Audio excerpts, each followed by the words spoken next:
I moved to Bellwether 3 years ago after my mother passed. It wasn't a decision so much as inertia. Her house was paid off, and I didn't have anywhere else to be.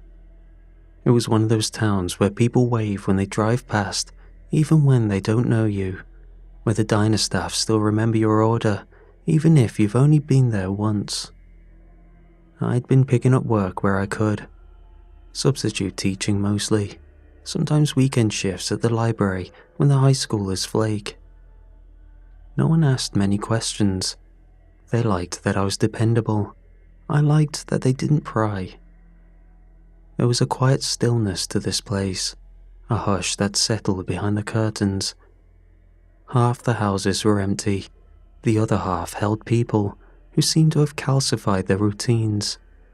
Church on Sunday, groceries on Wednesday, yard work until the first frost, and then radio silence until spring. Sometimes I think the town is like a snow globe someone shook a long time ago. Now all the glitter had settled, and we were just sitting in the stillness, pretending it was still beautiful. That's what made the paintings so strange. They held the town's art competition in the converted church hall, same place we used for weddings, funerals, polling days and bake sales. You could still see the old crucifix outline on the far wall, faded where the sun used to hit it before someone painted over it with a coat of beige. I wasn't supposed to be judging. I filled in because the usual guy came down with shingles, and someone remembered I taught high school art for one semester before they cut the budget. They said I had a good eye, which is a polite way of saying I'm quiet and not prone to arguing. Most of the entries were what you'd expect. Oil landscapes of fields following a Bob Ross tutorial, watercolor portraits of dogs that all looked like they were melting. A kid submitted a clay sculpture that collapsed in the box on the way in. I liked that one best. At least it was honest. Then I noticed the butterfly just hanging there. It hadn't been there before. Maybe it was snuck in during the bustle of the event. It was dead center, no name or frame, just canvas and a butterfly. I've seen photorealistic paintings before, hyperrealism, surrealism, digital rendering. This wasn't that. It wasn't just real looking, it was real feeling. That's the only way I can describe it. It looked like it had been pinned there while breathing, and the instant the brush touched it, it forgot how.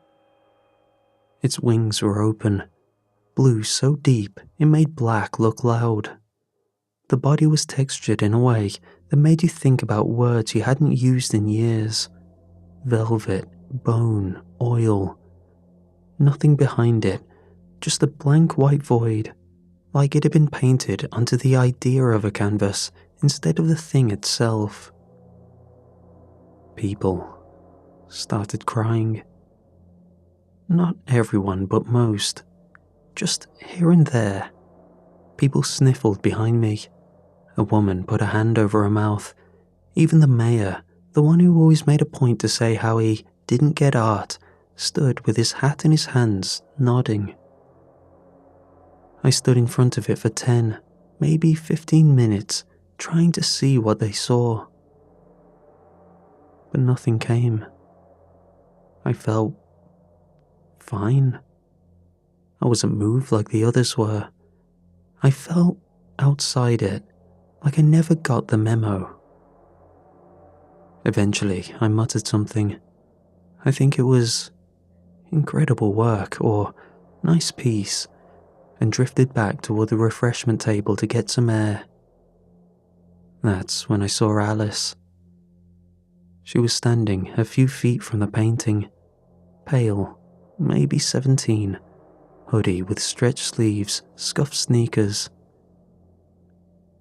She was motionless, eyes locked onto the butterfly. She looked like she'd forgotten how to blink. I watched her longer than I should have. At first, I thought she might have fallen asleep standing up. Then I thought she might be crying. She wasn't doing either.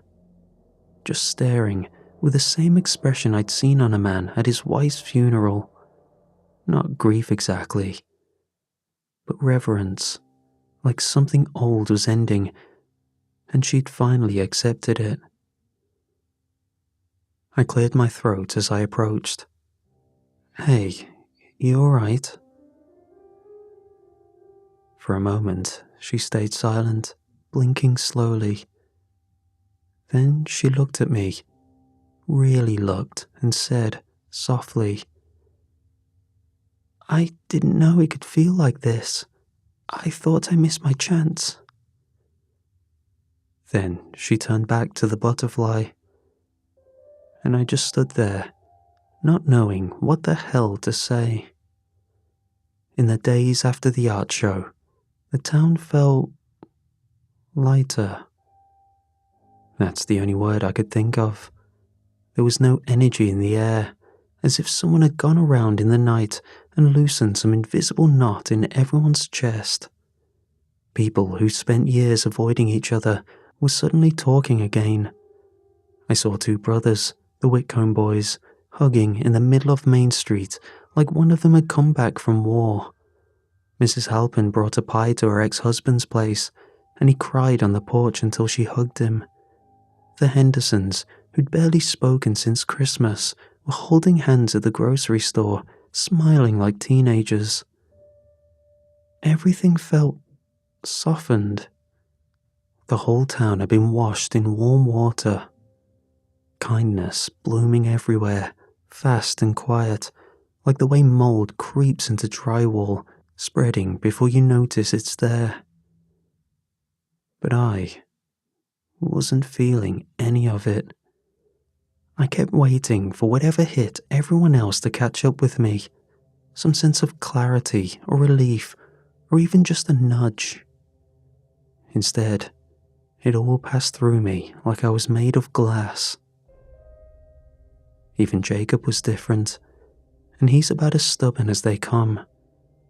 I stopped by the garage one afternoon to say hi, and found him leaning back in a lawn chair outside the bay doors, eyes closed, smiling at the sky as if someone was telling him a story only he could hear. "Hey," I said, nudging his boot. "You alright?" He blinked like I pulled him out of a dream. "Never better," he said. "Feels good, you know, like something finally broke loose." "What did?" I asked. He just laughed, a small, private laugh that made me feel like I'd missed the joke. When I asked him about the painting, he smiled again and said, "It was something, wasn't it?" He looked past me, like something across the street was calling him. I turned to look. Nothing was there. I walked home, feeling hollow. It wasn't just the painting that bothered me now. It was me. Why hadn't I reacted like everyone else? What was wrong with me that I could look at that thing everyone else treated like a revelation, and feel absolutely nothing? That question kept bothering me long after I got home. Later that evening, as I was locking up the school after a PTA meeting, I heard footsteps echoing down the hall. It was Alice, wearing the same hoodie with the same distant stare. But this time, her cheeks were flushed, and her eyes had that shimmering look I'd seen on half the town. She stopped in front of me, breathing like she'd run all the way here. "I didn't think you would choose me," she whispered. Her hands were trembling, but she didn't seem scared, more like she was overwhelmed. "I haven't even told her I love her yet." "Who?" I asked. She glanced past me, toward the doorway. Another girl, tall, blonde, one of the basketball kids, was standing there, staring into the dim hallway with the same dreamy, softened expression most of the town had been wearing. Alice didn't answer my question. She didn't need to. She just smiled, small and shaking, and said again, "I didn't think you would choose me." I started noticing the gaps. That's how it felt, like blank spaces in a song everyone else had learned the lyrics to. People would speak in low, tender tones like they were sharing something sacred. But every so often, I'd see someone watching from a distance, unmoved, out of step, like me. The first was the man in the rusted car behind the hardware store. I'd seen him before, sure. Just one of those forgotten fixtures you stop noticing until you have a reason to. He never begged or spoke, just sat in the front seat of that sun-bleached Buick, windows fogged from the inside, watching the world pass. After the painting, the town shifted, softened like overripe fruit. But he didn't change at all. He just sat there, a statue in denim and dust. Once I passed close enough to catch his eyes through the glass. He was staring straight ahead, unblinking, as if waiting for a radio signal only he could hear. I raised a hand in an awkward half-wave. He didn't return it, just kept staring. Then there was the widow, Mrs. Laurie, who walked the cemetery each morning before dawn. Always the same path, the same 3 headstones. Her husband, her son, and someone else I didn't recognize. Most mornings, I saw her from my kitchen window, dark coat trailing behind her like smoke, hands buried deep in her sleeves. After the butterfly showed up, I started watching more closely, wondering if, like everyone else, she'd stop to stare at strangers with those new, gentle smiles. But she didn't. She moved the same way, slow and ritualistic. She never looked up. I tried catching her eye one morning, brought her coffee in a paper cup.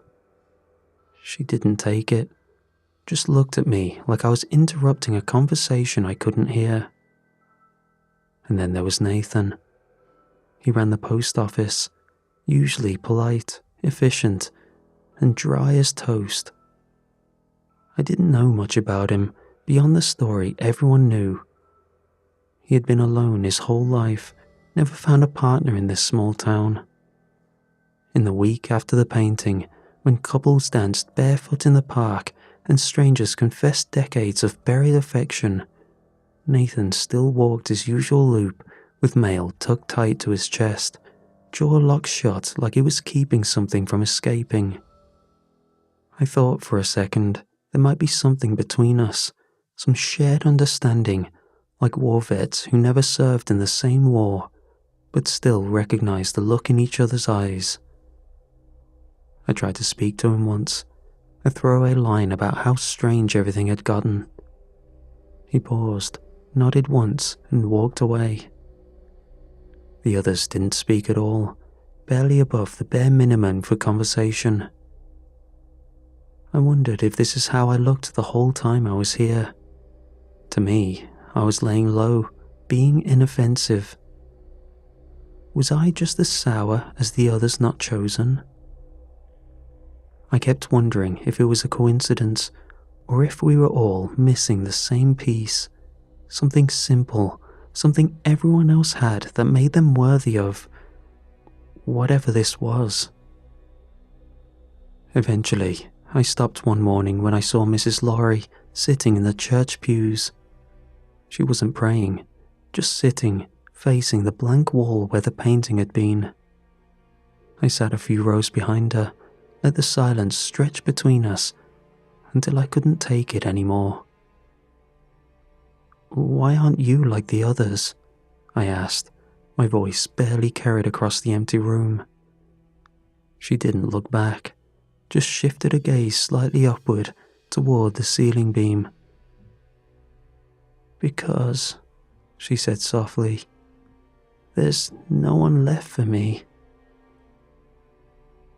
It wasn't bitter, wasn't sad even. It was just the truth. And suddenly, the space inside my chest felt colder than it had all week. It started with the lights. People standing on their porches, faces lit by candles they hadn't held seconds before. I saw the first group from my window around midnight.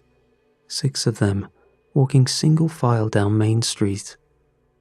They weren't speaking, but they were humming something low and wordless. Not a melody I recognized. It sounded more like a memory passed mouth to mouth. The next night, there were more.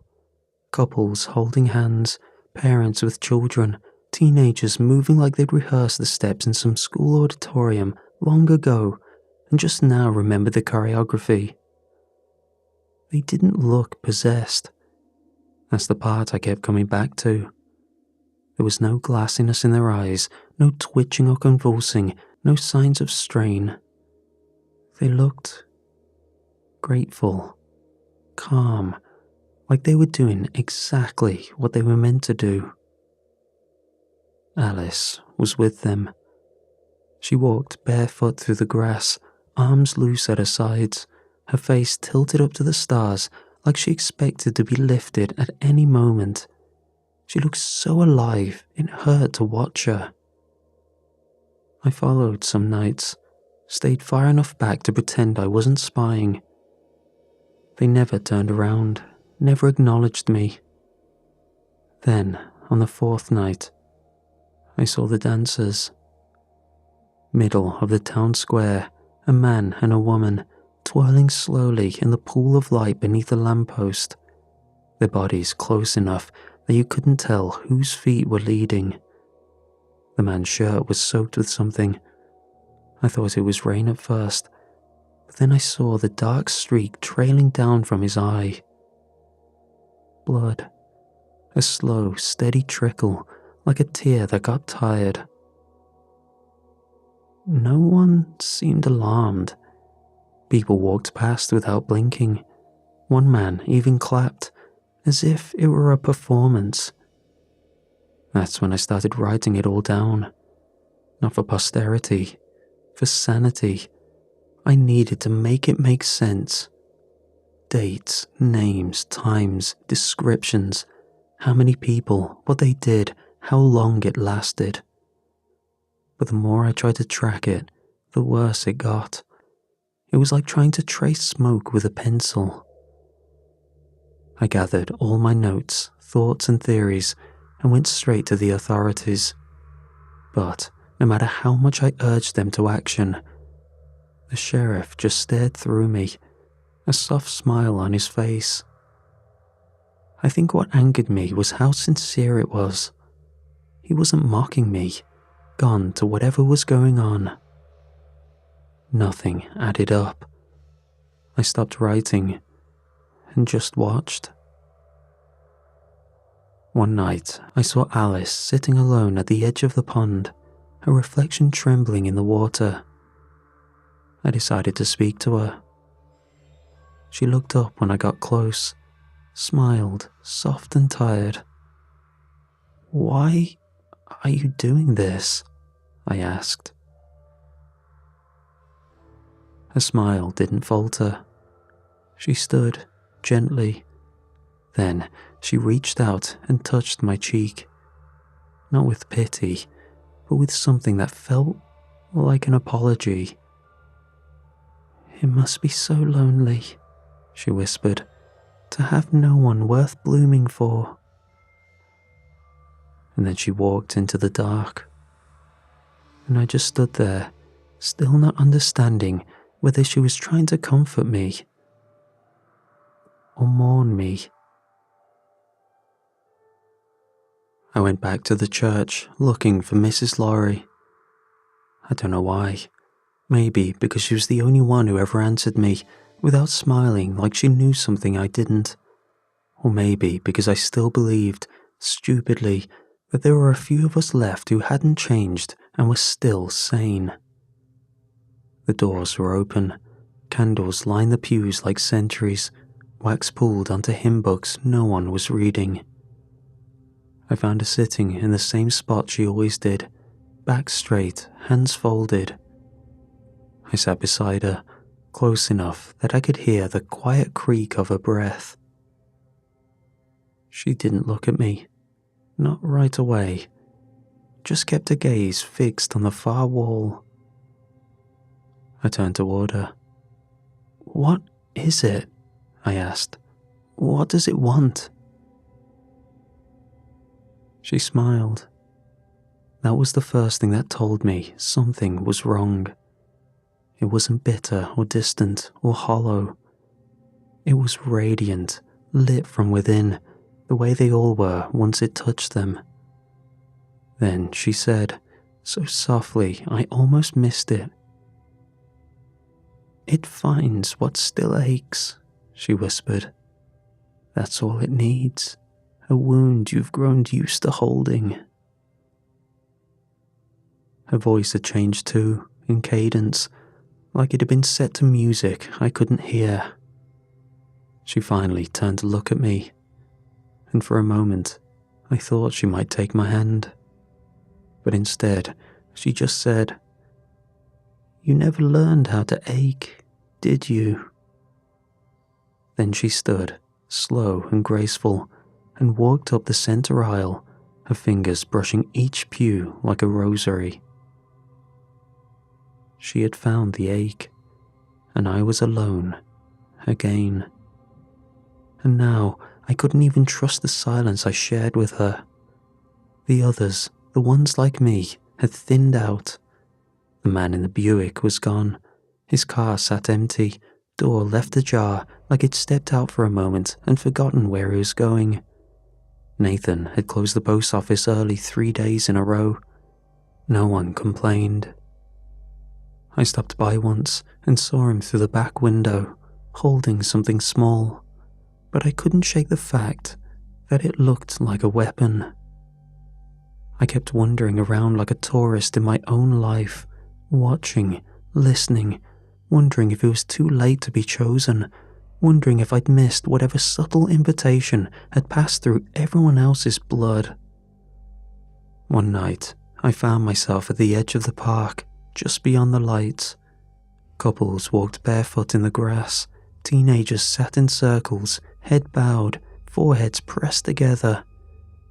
You could hear quiet songs, not full melodies, just threads of harmony rising and falling in time with the breeze. I sat alone on a bench and tried to mimic it, the closeness, the warmth. I imagined someone sitting next to me. I tried to picture what it might feel like to have a memory that made your chest hurt in that beautiful, horrible way. But there was nothing there. It was like trying to start a fire with wet wood. Later, at the cafe, I ran into Maya. I hadn't seen her in years, not since she graduated. She'd drawn quiet, strange things that made the other students nervous. Now she was older, settled, but still had that look, like she was always 5 seconds ahead of the rest of us. She offered me a seat. We talked, lightly at first, then slower. At some point, I told her everything, not just about the painting or the others, but the hollowness, the fact that I'd been watching all of it from the outside, like a man pressing his face to the glass of a house he used to live in. She listened, really listened. Then she looked at me with something like sympathy, something like pity. "I think you want to be in love," she said, "but you never learned how." I didn't argue. She sipped her coffee, set it down, and added, "And I think you don't want to be alone. When it happens. When what happens? I asked. She silently looked out the window at the people walking in pairs, bathed in amber light, faces turned up toward a sky I hadn't been able to look at directly in days.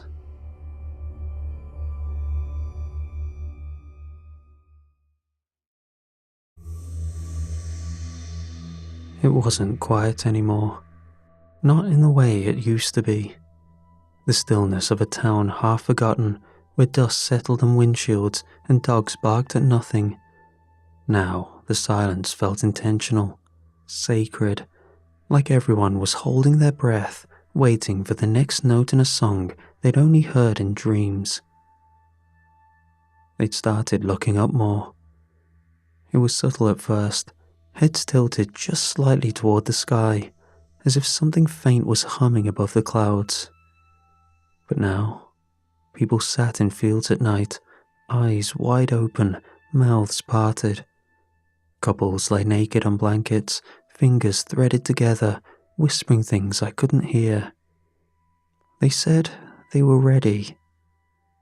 I found drawings scratched onto the bark of trees, crude spirals, insect wings, symbols that looked like musical notation but didn't follow any rhythm I knew.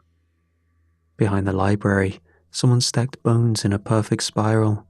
Bird bones maybe, or squirrels, or something that once spoke. A few houses had windows open and candlelight flickering like hearts beating in sync. I passed one porch where letters were being burned, one by one, into a metal basin. Love notes, I think, or maybe confessions. No one seemed afraid. Except me. I found Jacob outside the old grocery store. He was standing still, head tilted back, his hand resting gently on the cart handle, like he'd forgotten he was there. "Jacob," I said too loud, "come with me." He blinked slowly, then smiled, that same warm, distant smile everyone wore now. "Come where?" "Away," I said, "just out of town, anywhere, a day even, just to see if it breaks, whatever this is." His smile didn't falter, but his eyes showed signs of mourning. "Please," I said, "I don't know what's happening, but it's not right, it's not—" He stepped forward and put a hand on my shoulder. There was real pain in his face, sorrow of something I had no knowledge of, like I was in the wrong for thinking this. "You're not being punished, Darren. You're just not part of it." That hurt more than I expected, because there wasn't a drip of malice. It was pure truth, and truth doesn't bruise, it carves. He turned and walked back inside, leaving me with nothing but the sound of insects buzzing in rhythm I swear I'd never heard before. That night, I walked to the edge of town. There's an overlook where the grass gives way to gravel, and you can see the train tracks disappear into nothing. That's where I saw them. Two people, a man and a woman, sitting on a guardrail. I recognized them both. Neither had changed. They were like me, always had been, watching things from the outside. They weren't speaking, just holding hands, like it was the last rope tying them to something real. Then the woman began to cry, not from pain or fear, from relief.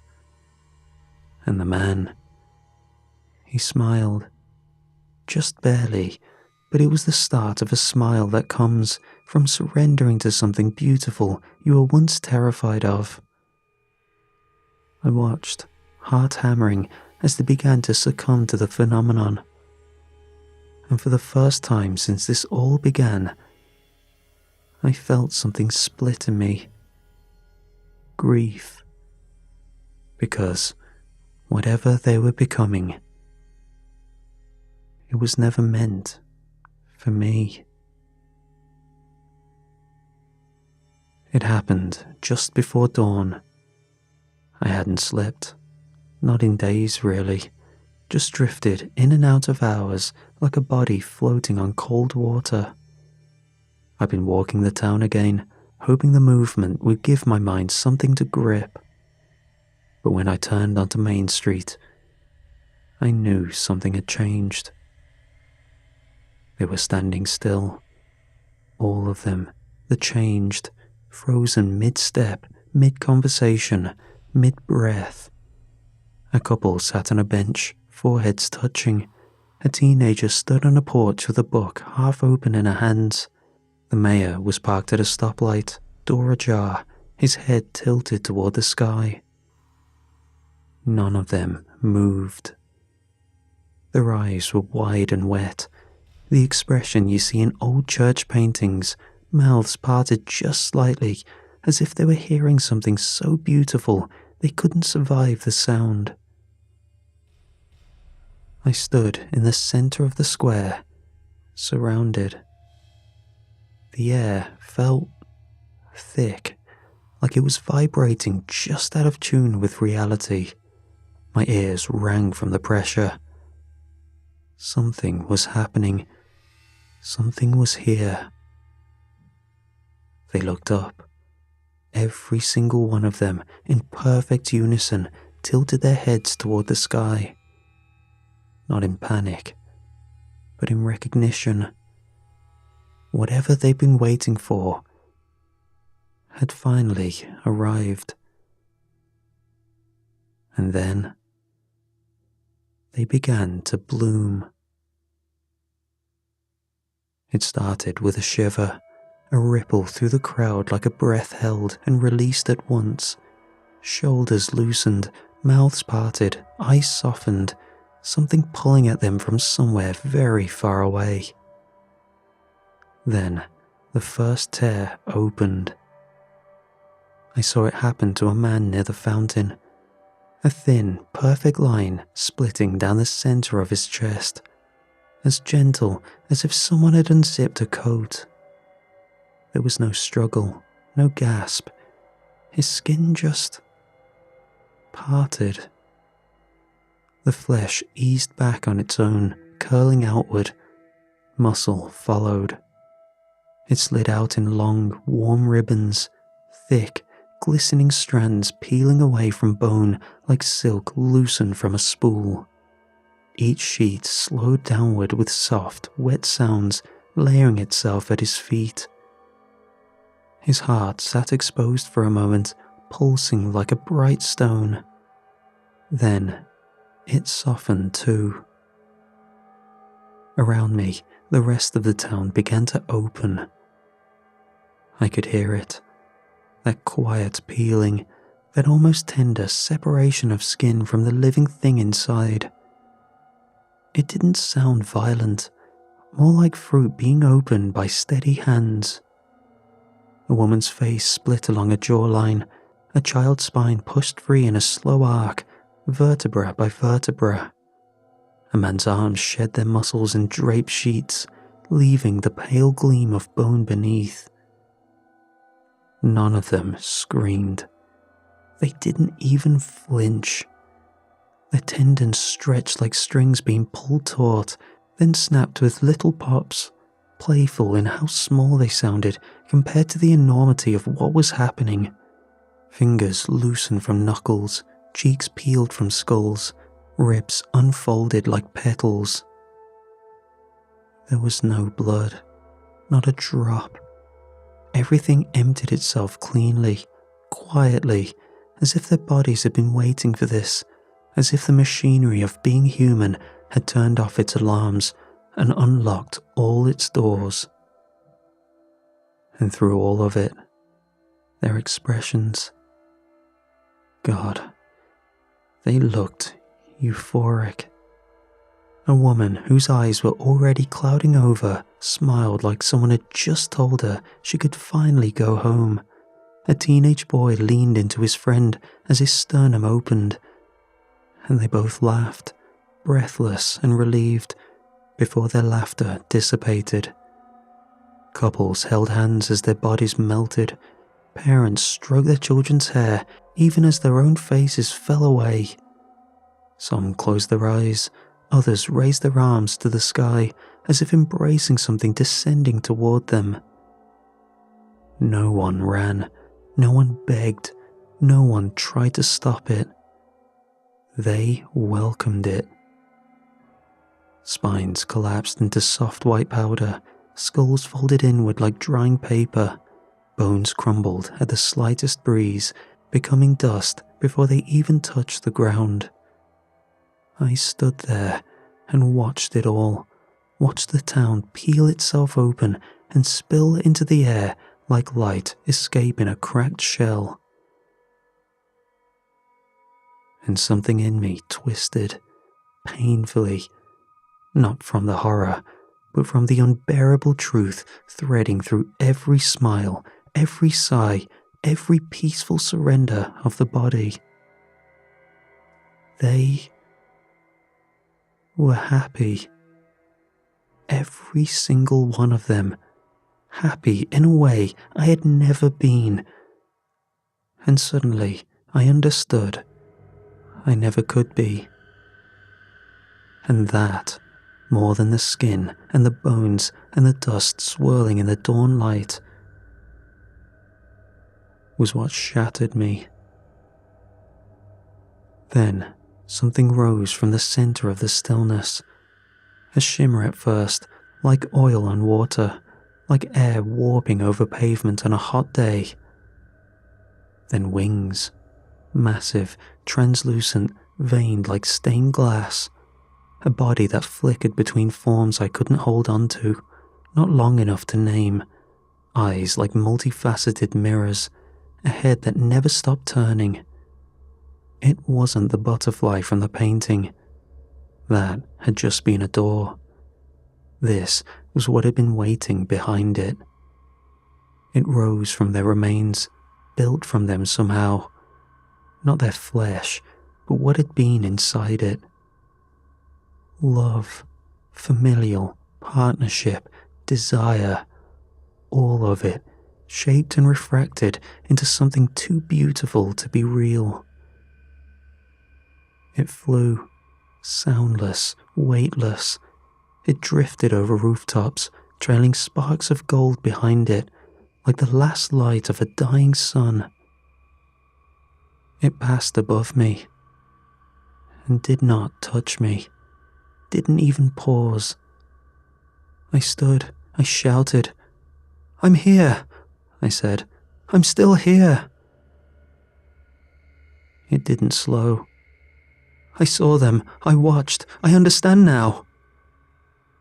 Still, nothing. I dropped to my knees, coughing in the dust. My hands trembled, flecks of bone and ash clinging to my skin like snow. I tried to cry, but the tears didn't come.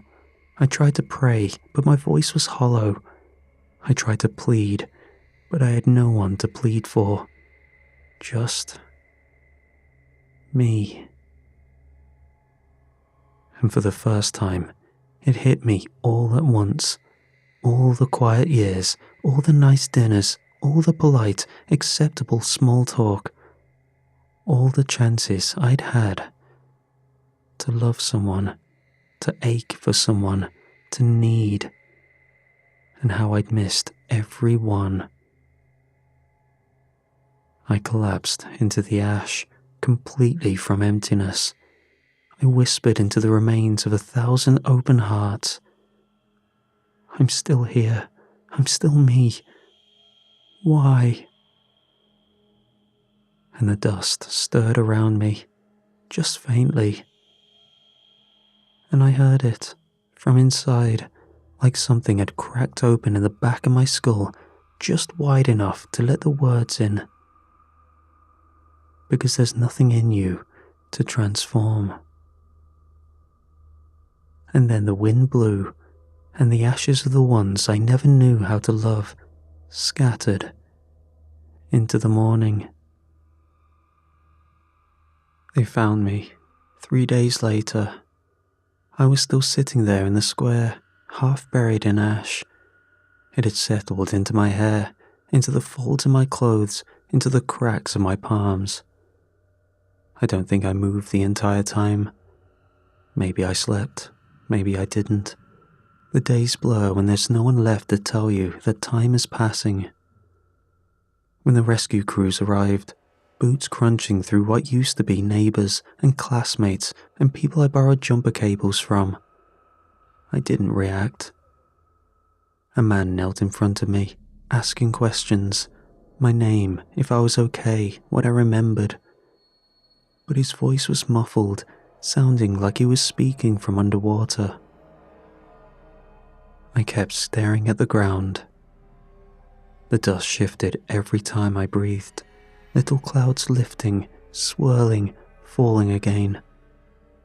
If I stared long enough, I could almost imagine faces in it.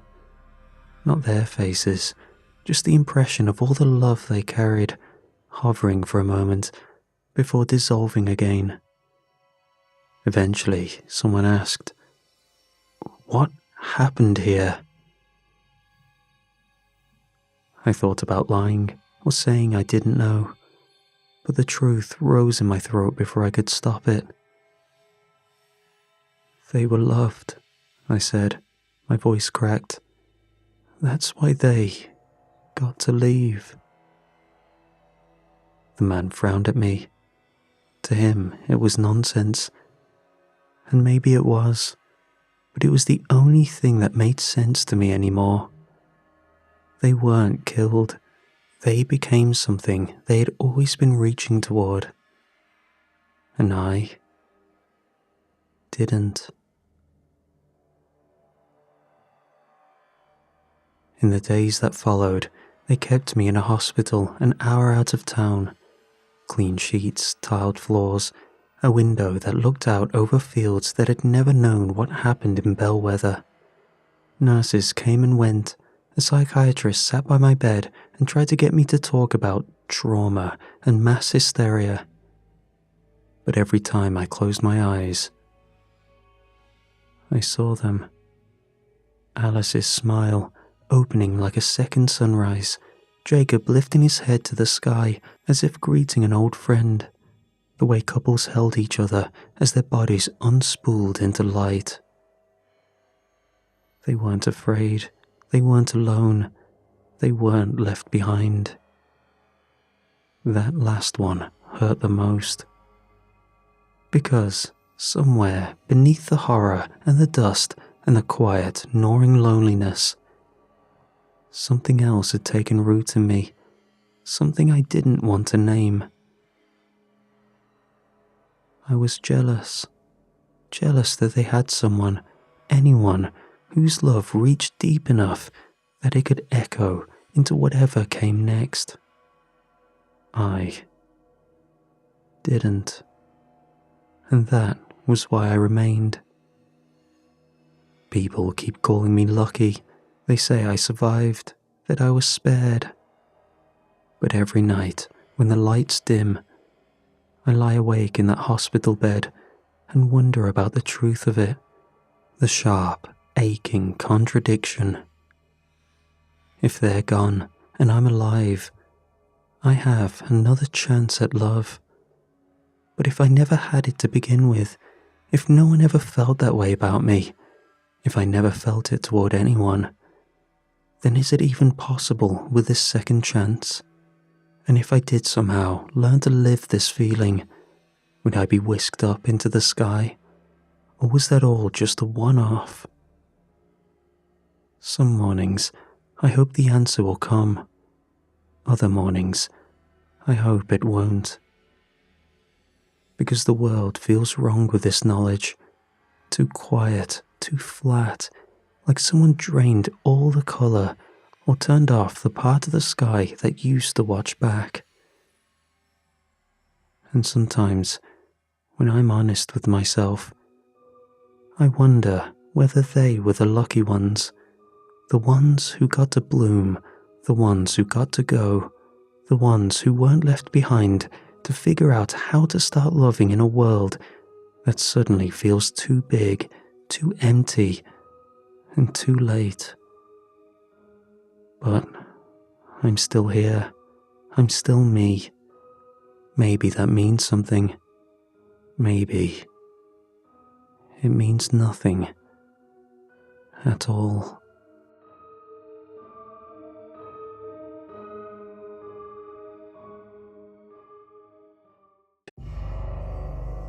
The party was 2 weeks ago.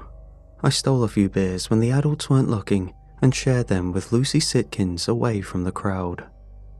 She drank hers greedily as we sat beneath the bough of a low tree, speaking low so no passers-by could hear. Every time we whispered, we tilted our faces a little closer and closer. There was a moment when I thought she was going to rest her head on my shoulder as she told me about how she wanted to be a vet, and my heart skipped as I debated putting my arm around her waist. It was all cut short when her father, Larry, stood in front of everyone in the party and forced a beer can down his throat. I didn't see it. I only heard the cries that had us both sitting upright beneath the branches. By the time we got back to the party, the adults were escorting the kids away and ambulance sirens were fast approaching. Dad was there, and he told me to take my little sister home. The grim and frightening look on his face made me forget Lucy and the smell of beer on her breath. I try hard to remember if she ate from the barbecue. Sometimes I think she didn't. Other times I swear I can picture her biting into a burger, and it's so vivid I think it must be a memory. It's moot either way. I'll never see her again. I felt a little gross when I went into school the next day and asked around if the stories about her dad were true. When my father got home the night of the party, he hadn't spoken to me or Mom. He just went to bed and didn't tell us what happened. Come morning, I saw some of the older kids by the school gates and overheard them talking. The details made my stomach churn, but I wanted to know more. I didn't want to act all excited about something terrible, but this felt like the kind of thing people would be talking about for years. Larry Sitkins had swallowed a beer can. Shoved it down his throat like a damn boa constrictor eating an egg. At least that's how one kid described it to me. There was more, of course. He'd praised Satan before slitting his own throat, gotten drunk and fallen hard onto the ground while chugging a beer, tried to catch the can mid-air. Someone had punched him mid-sip. There were lots of variations on what happened and how, but they were only theories that got turned into rumors. A lot of us were just trying to make sense of it. Larry was a pretty run-of-the-mill guy. He was a landscaper who made lame jokes at kids' birthday parties. He was about as nondescript as they came, at least as far as a bunch of teenagers were concerned. We got halfway through the day before Mr. Straub shut the bleachers on his neck. It was in front of the cheerleaders. There were ambulances again, crying girls and boys, and even some of the teachers. Most of them just looked confused, except for Mr. Straub. I managed to catch a glimpse of him as I jogged over to find out what all the screaming was about. He looked empty of all thoughts and emotions, and his head sat at a crooked angle. I figured that was how people must look when dead, but apparently he'd been like that during the act. He'd walked up, perched his neck between the slatted benches, and hit the remote button to slide the bleachers closed. Whole time, he was just slack-jawed and stupid-looking, even as the metal mechanism crunched vertebrae and cartilage. I later learned Larry had been like this too, when he killed himself. He was getting ready to pop the tab on a fresh beer when he simply stopped, looked up to the sky, then forced the whole thing down his throat in a single, world-shattering moment. I didn't know it back then, but there were others just like Larry and Mr. Straub. A barista in a coffee shop steamed half the skin on her arm while keeping eye contact with the guy in the drive-thru. A doctor at the local clinic used a biopsy needle to inject air straight into his own heart. Lots of people shot themselves, but not one of them aimed for the head. That's a weird touch if you think about it.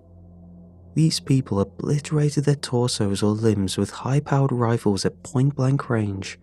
No reason offered, just a vacant expression as they deleted bits of their bodies and left nothing but ragged stumps.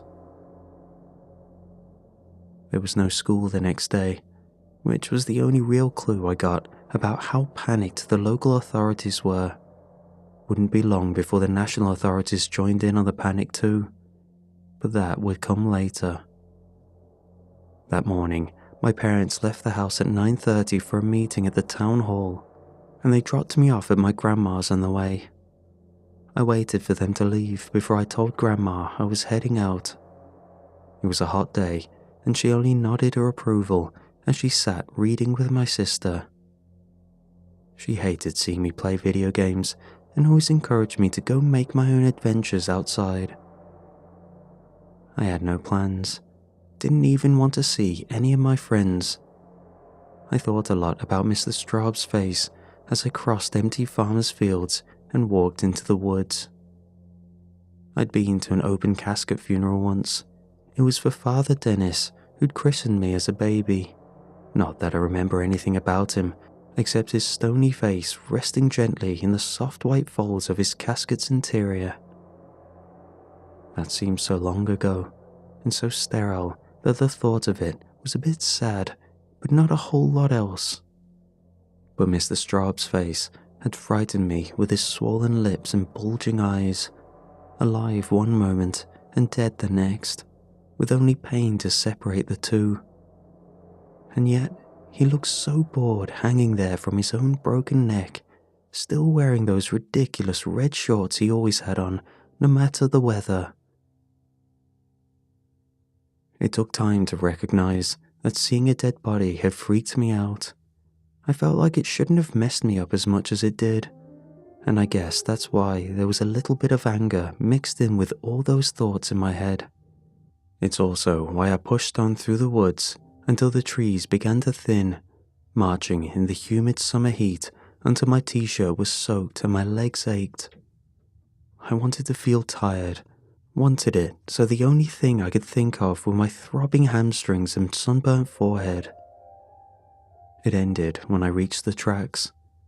Shaggy rocks and boulders rose steeply on the opposite side. Only other ways to go were left into town or right into a dark tunnel, its mouth bristling with ivy. At least the air coming from it was cold, so I took a second to stand and catch my breath, feeling the sweat cool and evaporate as the wind billowed gently out of the darkness. I wasn't stupid though. I paid close attention in case I heard the sound of any passing trains, and when I didn't hear one, I raced off the tracks as quick as I could. It honked as it came past. Another day, I might have worried that I was going to get in trouble for playing on the rails, but all I could really think of was the thing I'd seen lying by the tracks. It had been lit up by the train as it came roaring out of the tunnel, not far from the entrance. In the strange silence after the train had gone, there was only the dim light of the setting sun to see inside the tunnel, and everything looked the same.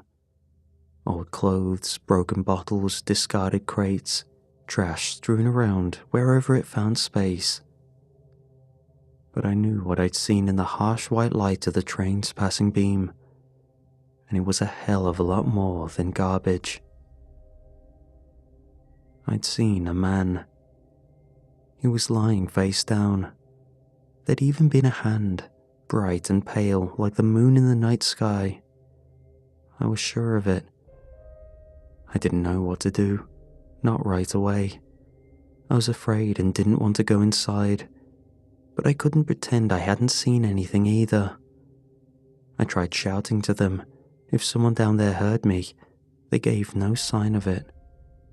Wasn't until I stepped into the darkness and let my eyes adjust that I confirmed there really was a man lying down in there. He was draped across the tracks, and he didn't have any legs, and judging by the way the bloodstains had turned the colour brown, he'd been there for a while. Hell, half a dozen trains must have gone right over him, thinking he was just an odd bit of cloth or something. That's if they saw anything at all. In that time he'd dried out a little. He wasn't a mummy or anything, but the blood on his stumps and coming out of his mouth looked more like jelly than corn syrup. I was sobbing by this point, crying hard as I tried to make sense of what I was meant to do, while also feeling like all of this was terribly unfair on me. There was a moment where I could almost feel myself wanting to be a kid again, a proper one, little, one who doesn't have to do things, one who can get upset and scream and run away. I'd only just started to appreciate how badly I'd been messed up by seeing Mr. Straub, and then God went and dropped that kind of nightmare into my lap. Teeth stained black with blood and open eyes that looked at nothing. It felt like a nightmare. Not just the moment with the body, but everything else too. Everything since that beer beneath the tree had felt like it wasn't part of reality anymore. But nightmares end. I was outside, gasping, vomiting, crying my eyes out, when I heard something shuffle in the tunnel I'd just run out of. Part of me thought that a sound must mean someone was alive and close by, and that meant I wasn't alone. Another part of me thought something else entirely. It was the part of me that took over and stopped me crying and making any more noise. My mouth turned dry as a desert, and all of a sudden, I was no longer hot all over, but cold, freezing cold, and my legs were backpedaling away from the tunnel with short, quiet steps. The noise persisted. It was the shuffle of something getting dragged over gravel and old plastic bags. It had a rhythm to it that was slow. The word that springs to mind is one I got taught in biology class a long time ago. Locomotion. Something down there was moving. It was moving towards me. It sounded slow and broken and feeble, but that didn't matter. Somehow, even though I knew it wasn't completely insane, I just knew what was going to come out of that tunnel. I knew it the way the rabbit knows the wolf or the ant knows the spider. But still, when I saw him crawl out of the dark and into the light, I screamed so loud I'd have a sore throat for the next few days. It was the man from the tracks, and even though he moved, he was not alive. I tried telling myself that he couldn't have been dead because only living things move, but that was nonsense. He dragged his bloody, legless torso with one working arm while the other lay dislocated across his back, the fingers of both hands curling as he heaved himself along. And that face, that same empty gawking expression, just like Mr. Straub's. He wasn't alive. He was a dead thing, and that made him some kind of impossible monster. I turned and ran screaming through the trees.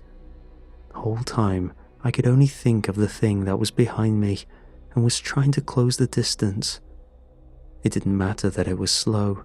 Didn't matter that I ran for over an hour. Didn't even matter that I wasn't sure if I knew my way home or even running in the right direction. All that mattered was putting one foot in front of the other until there was nothing left inside me. Time turned funny.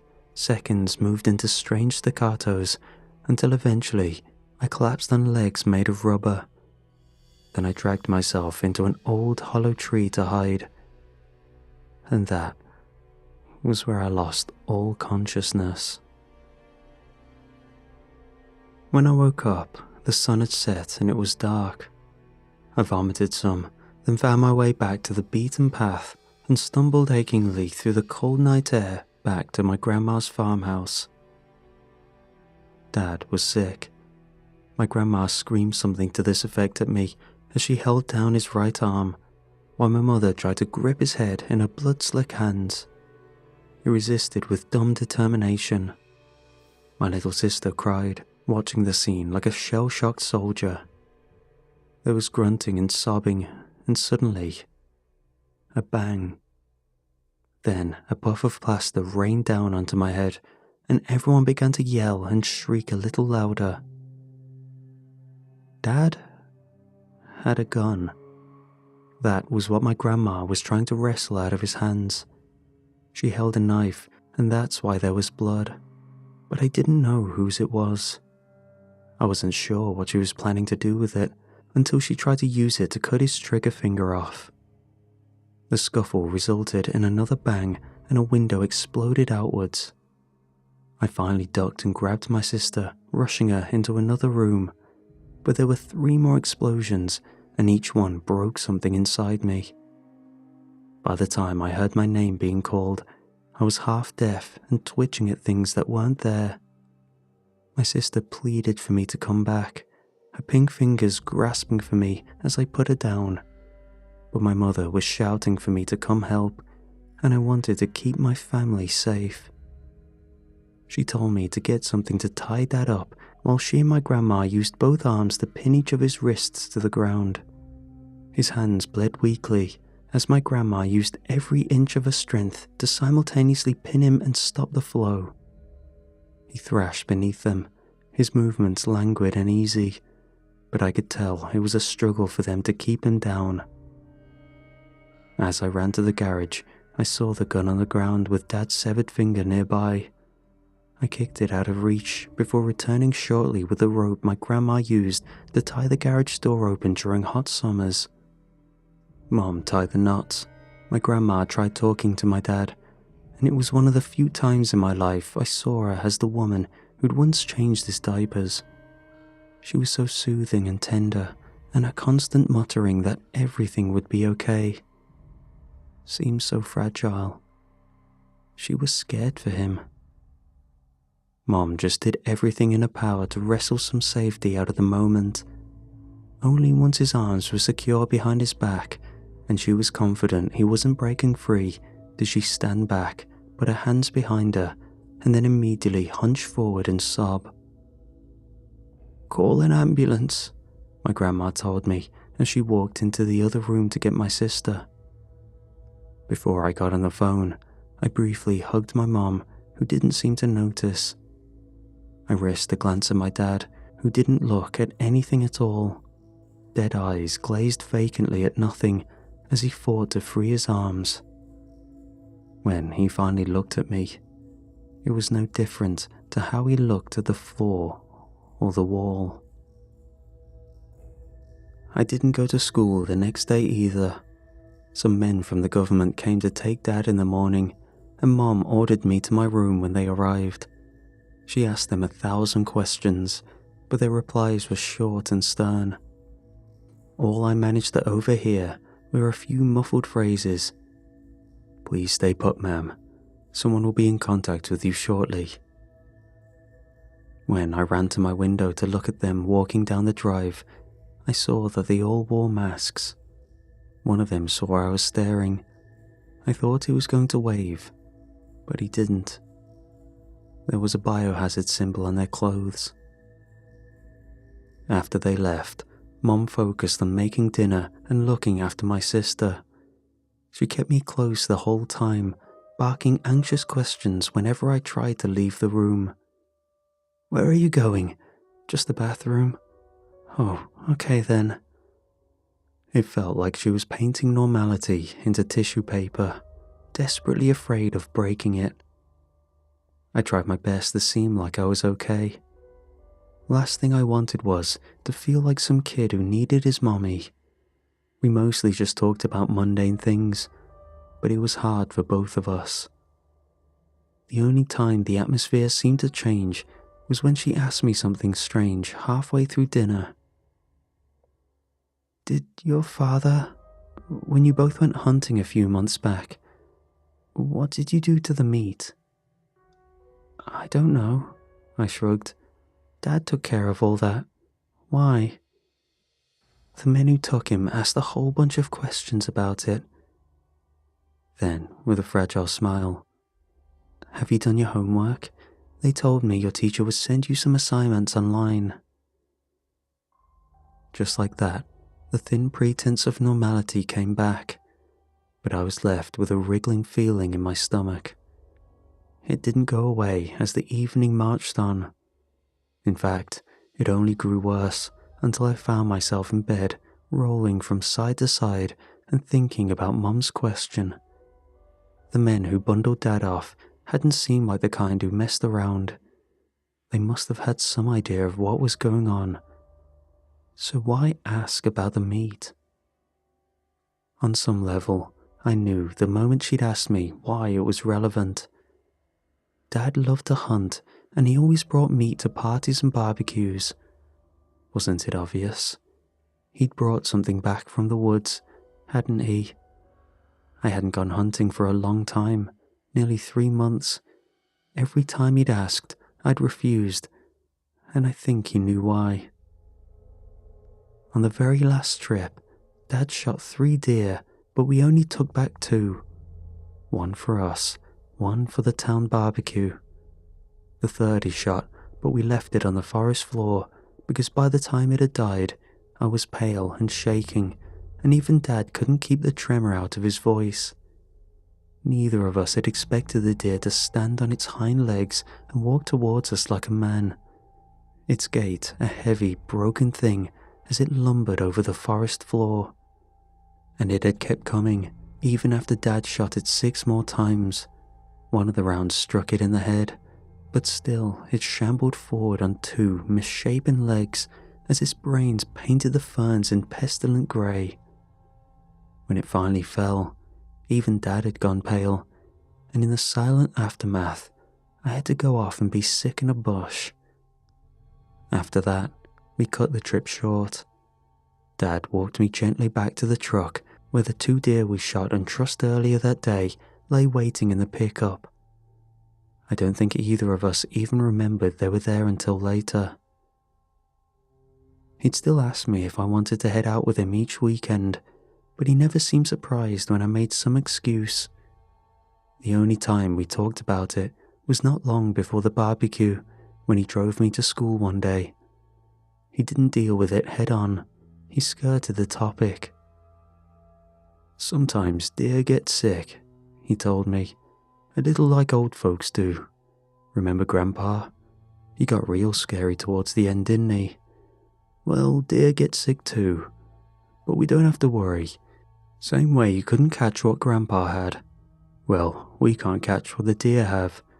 Us humans are safe. Just an uncomfortable part of nature." It had come out of the blue, or at least it seemed like it. I figured it was Dad's way of trying to get me back on board with hunting. I knew he liked me going with him. I'd liked it too, at least until I saw that deer walk toward me on 2 legs. But lying in my bed that night after Mum had gone to sleep, I started to wonder if maybe he hadn't really been trying to convince me. Maybe he carried a little doubt in himself about something he was gonna do. What if he'd been trying to convince himself it was okay? 2 deer. I tried remembering what they'd been like. I hadn't checked them after we got in the truck. Why would I? Seemed as normal as any others as we tied them down, but I hadn't really been paying attention either.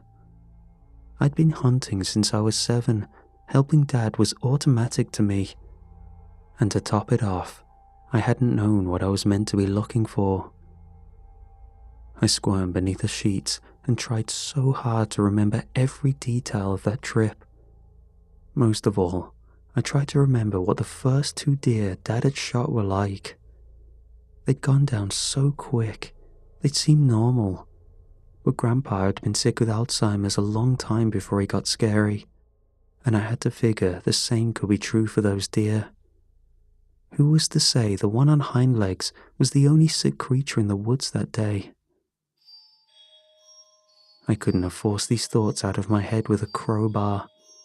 At some point, I accepted I wasn't getting any sleep that night, and I settled down to torture myself some more until I realized it didn't have to be that way. Dad had an old freezer in the shed, and he sometimes kept meat in there. Not for long, and usually not for eating. He'd use it for things he'd wanted to skin or try to make a trophy out of it, which he rarely did since Mom didn't like that kind of thing in the house. But if the deer weren't in the freezer in the kitchen or the garage, then they might be in the shed. And if I did open up that chest and saw 2 deer bodies in there, that meant whatever was going around and making people hurt themselves couldn't have come from our little hunting trip. I snuck out of my room as quietly as I could. Mom was on the phone with my grandma and she was crying. I stopped briefly by a door and listened to see if maybe they knew something I didn't. But after she started talking about how scared she was, I just felt bad and moved on. At least it meant she was too busy to notice me creeping down the stairs. I never liked the shed at the end of the yard. It was rarely used, even by my dad, who kept the lawnmower and some old junk in there. It wasn't the kind of place he kept food, but I had this feeling he didn't keep these deer with the rest of the meat he got from hunting. As I opened the back door and looked over the shadow-covered yard, I found myself thinking about the tunnel and what I'd seen back there. With everything that had happened since, I'd done a good job of convincing myself it had never really happened. The man with no legs who dragged himself out of the darkness had become little more than a half-remembered nightmare, a moment out of time that was incompatible with all logic and reason. But suddenly, it was back with me. All the emotions and thoughts that raced through my head as I'd stared at his rotten flesh and glassy eyes. The walk to the shed wasn't easy. I fought the urge to turn around the entire way there. Each step was like walking on feet made of lead. At the door, I paused with my hand poised by the lock. The house seemed so distant behind me, and I became painfully aware nobody knew I was alone and out in the dark. Inside was nearly pitch black. My phone helped me light it up a little, but I didn't touch the nearby switch in case Mom saw it from a window. Cobwebs hung low from the ceiling, and shadows crawled across the floor and walls as I moved closer to the freezer. The entire time I kept expecting something to happen. I even imagined that deer rising from beneath the lid, pushing it open to stand unnaturally tall on its hind legs, where it looked down at me with the same dead eyes I'd seen in my father. The thought scared me so bad I nearly hyperventilated myself straight into a panic attack. But before I had time to really worry about any of that, I found my hand on the freezer's latch. I pushed it open and looked inside. The misty vapors cleared to reveal a pile of meat and fur encrusted with ice.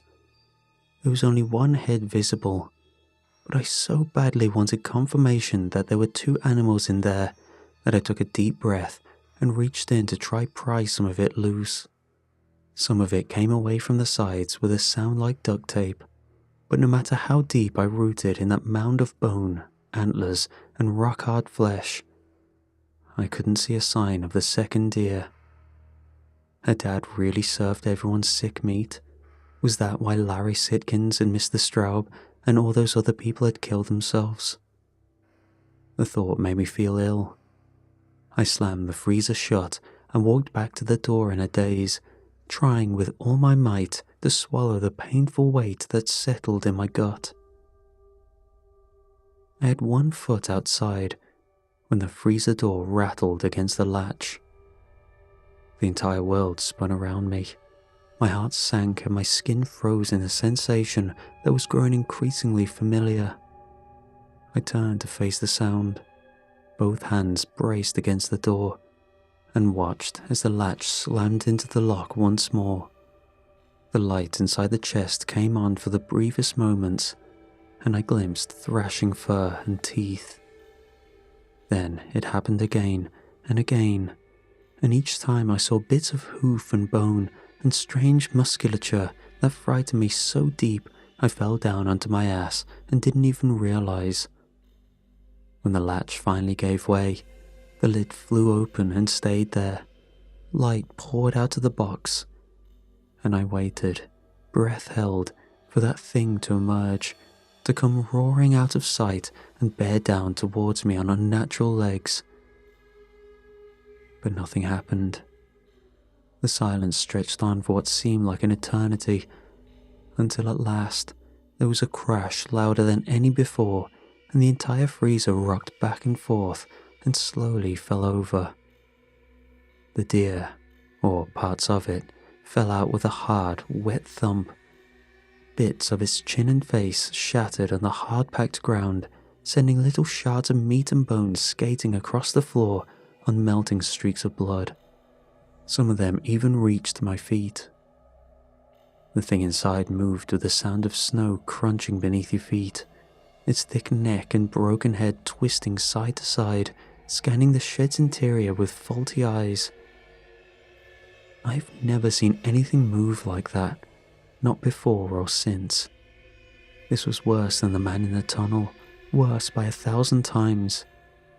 The deer was still mostly frozen, but some impossible force was making the crystallized water in its own cells, and the result was skin that rippled like tissue and muscle that cracked and crunched as they tried to flex and contract. It lifted its head and tried to scream. The breathy sound that left its fuzzy black lips made my heart start skipping beats while my bladder emptied. I couldn't help it, couldn't stop myself, and when I looked down and saw pieces of melting flesh starting to writhe and wriggle, I tried with all my might to stifle the cry building up in my throat, but it escaped as a desperate, high-pitched whine. The deer turned its head towards me with a violent swing, another breathy shriek, and then it began to thrash its stiff and frozen legs in a terrifying attempt to get closer. To say it had a predatory look would be inaccurate. Anyone who's seen a predator in action knows that nature is mostly indifferent when it kills. A bear tears into its prey with the same dull look of someone opening their McDonald's. Predators don't hate the things they're hunting. But this thing, I could feel its hatred, its malice. It was nothing like what I'd seen in my dad's eyes, or even the eyes of the man in the tunnel. But it had spent months in that box, hadn't it? This was the disease when you skipped 3 months ahead. Anger, hatred. Jeez, I couldn't even say if it was gonna eat me. That's what you think when you see a zombie, right? It's gonna try and take a big bite out of you. But this frozen clump of hair and meat and braying lips dragged itself across the floor with an expression like murderous rage. The look of someone ready to beat another living thing to death using its own hands if it had to. Unable to face it a moment longer, I dragged myself back onto my feet and fled, shutting my eyes as I entered the cold night air. I made it 3 steps before I slammed into my dad. It was like I'd run full speed into a tree. I bounced back and hit the earth, pain flaring up my coccyx as my father loomed over me. He'd felt cold for the brief moment where we made contact. My mind blocked out the sound of something hideous scrambling in the shed behind me, and the entire world narrowed until it was just the face of the man who raised me, looking down with pale, dead eyes. "Dad?" He swallowed, then briefly examined his hands. "I think I'm dead," he muttered, almost as if he was talking to himself. "When did I die?" I pulled myself up and grabbed his hand. He was cold, but his pulse was still racing. I could even see the veins in his forearms throb sickeningly. "Dad, are you okay?" Dad? Dad, are you okay? They told me I'm sick, he said, his eyes gazing vacantly at the empty space behind me. I think they're right, but there's more. He looked at me, the intensity of his gaze so powerful that I let go of his hand and took a step back. For the first time in my life, I was scared of him. I'm not alone in here, he said, his voice pleading for help. Slowly, his expression twisted into a grotesque mask of agony and desperation. Oh jeez, it isn't just me in here. I tried to move, but he was a big man, and his arms wrapped around me like steel bands. Dad, I cried, struggling to pull myself loose as he sobbed louder and louder. Dad, jeez, you gotta let go, there's... The shed door burst open. I managed to turn around just enough I could see what came out, and I felt an urgent terror crawling up my flesh. The deer had pulled itself loose from the freezer, and now it stood in the doorway on two legs. Its body looked all wrong in that posture, like when you twist the limbs around on a doll. Probably not far from the truth thinking about it. Dad didn't react, but I began to scream as the nightmare coalesced around me. My father gripping, holding me in place as that horrible thing lurched towards me on two legs. It moved like claymation or a puppet show gone wrong, but it was quicker than I feared. As each step brought it closer, I found myself losing what little control I had. I started to scream, started to shriek. I beat at my father with my fists, but he didn't budge an inch. My clenched hands just bounced off his strong shoulders, and it was like I was trying to hurt a punching bag. I started to swear too, started to scream things I thought were bad, then worse, then so bad I'm not even sure I can blame other people for putting those words in my head. I told my dad I hated him, called him the worst names under the sun. All that commotion got the attention of others. Neighbors' lights started coming on. My mom emerged from the back door, wrapping a robe around herself as she squinted at us in the dark. What the hell is going on? She cried as she stumbled towards us. But when she saw that deer, she started screaming too. I don't know why, but I thought that other people appearing would help somehow. That as 2, 3, half a dozen people came stumbling into open lawns, peering over waist-high fences, it had stopped the slow but inevitable onslaught of that monster. It did no such thing. I had to listen to their confused shouts and cries, or gesturing and begging for help. The entire time, the sound of the creature over my shoulder getting closer and closer. Meanwhile, my hands tried to pry away my father's thick arms, but each time I got leverage, he simply flexed and his grip tightened around me.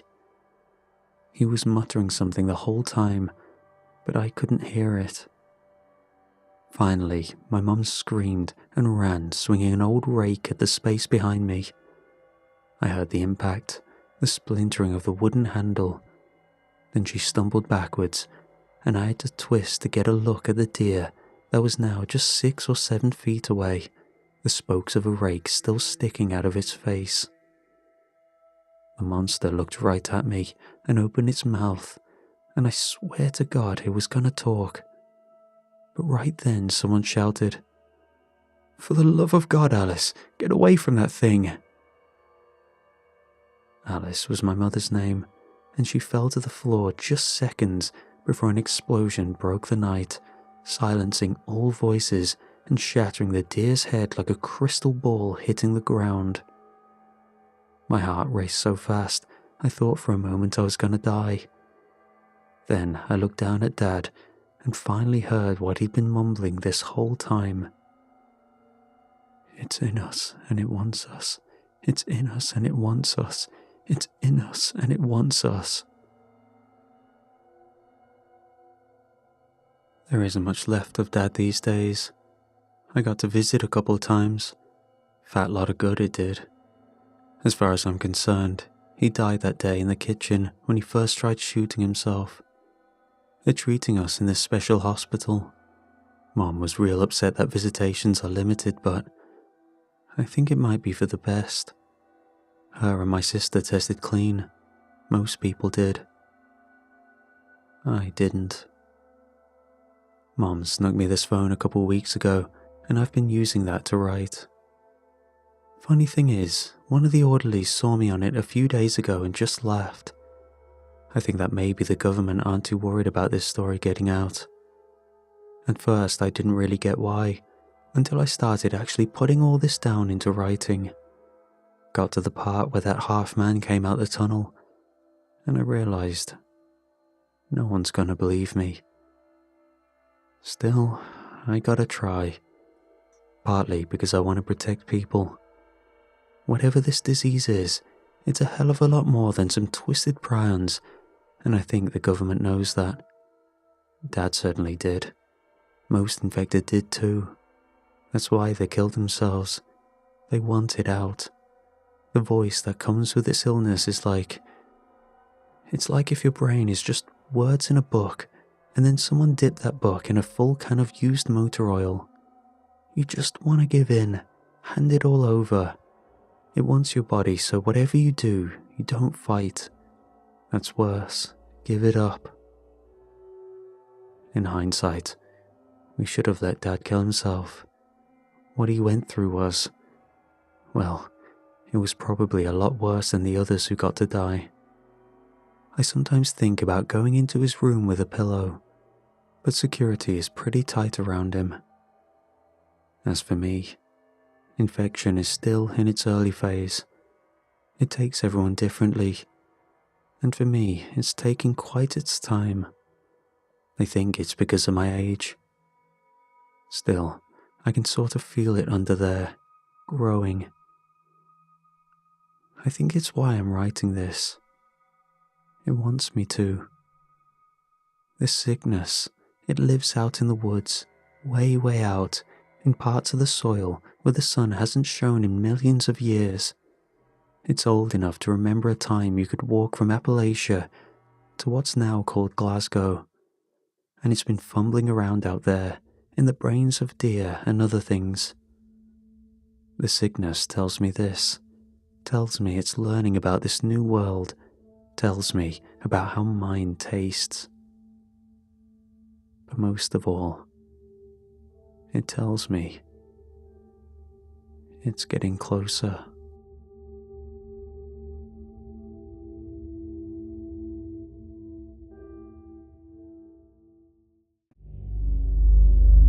Camp Grinlow shut down the year after our last summer there.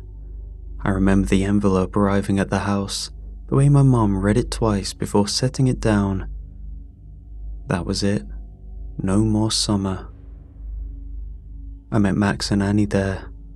We were cabin 3 our first year, packed in tight with 5 others, none of whom we talked to anymore. We weren't friends right away. Max never shut up. He had a comment for everything and laughed hardest at his own jokes, which I found annoying.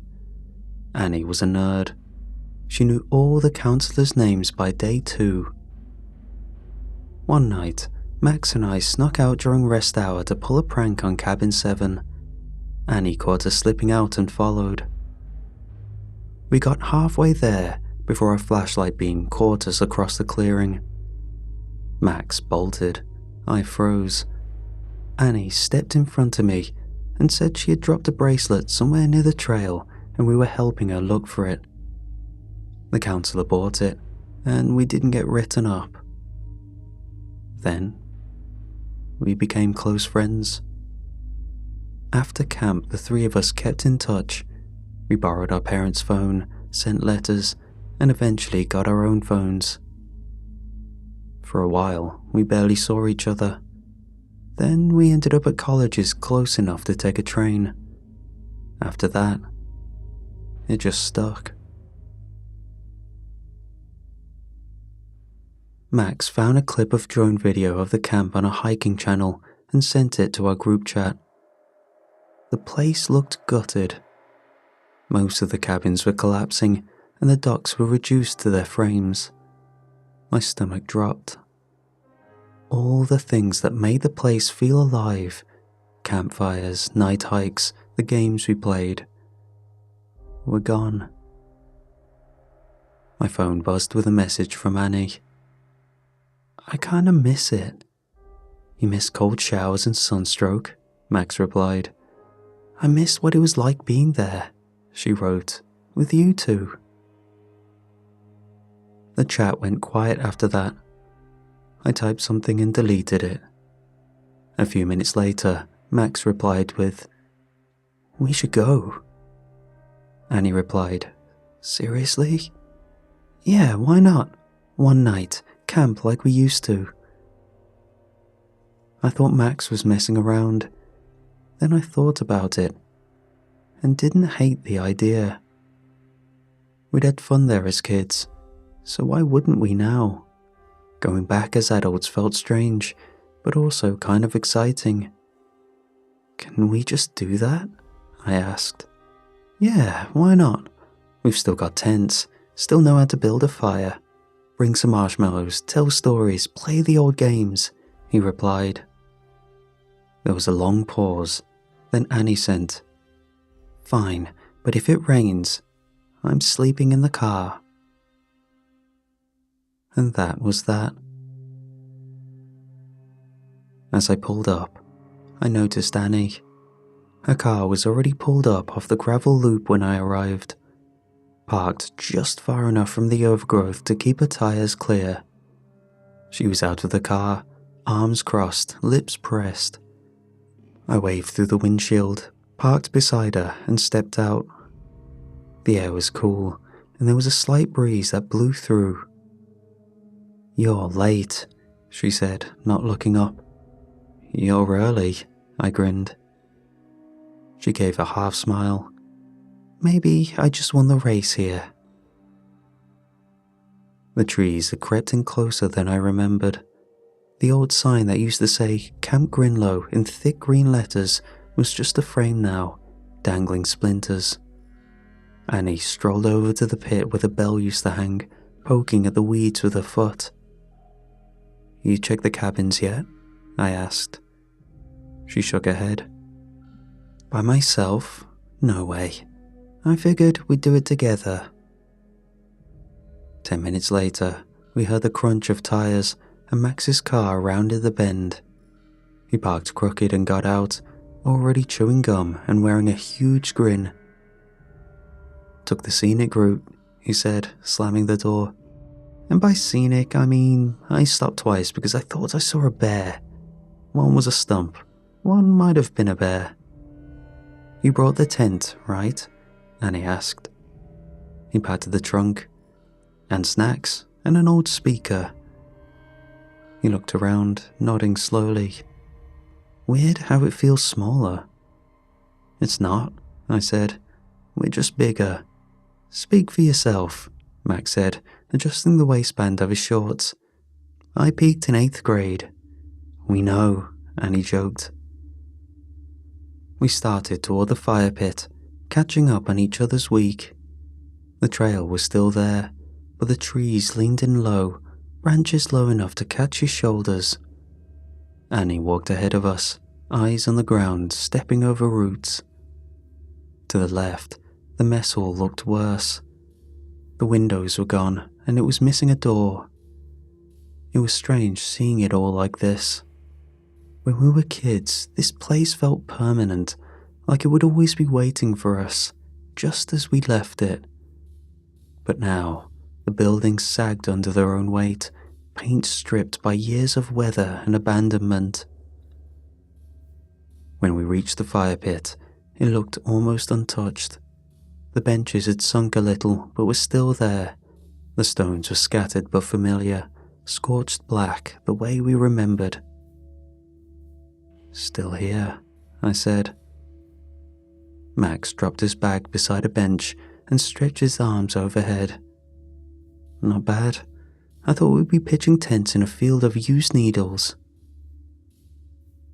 We stayed silent for a moment, letting it sink in. Max broke the silence first. Alright, who's up for some marshmallows? He pulled a bag from his pack and tossed it on the bench. I dug out some skewers we brought and passed them around.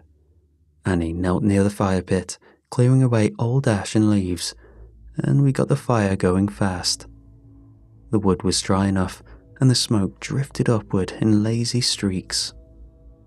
We roasted in silence at first, letting the heat take the edge off the air.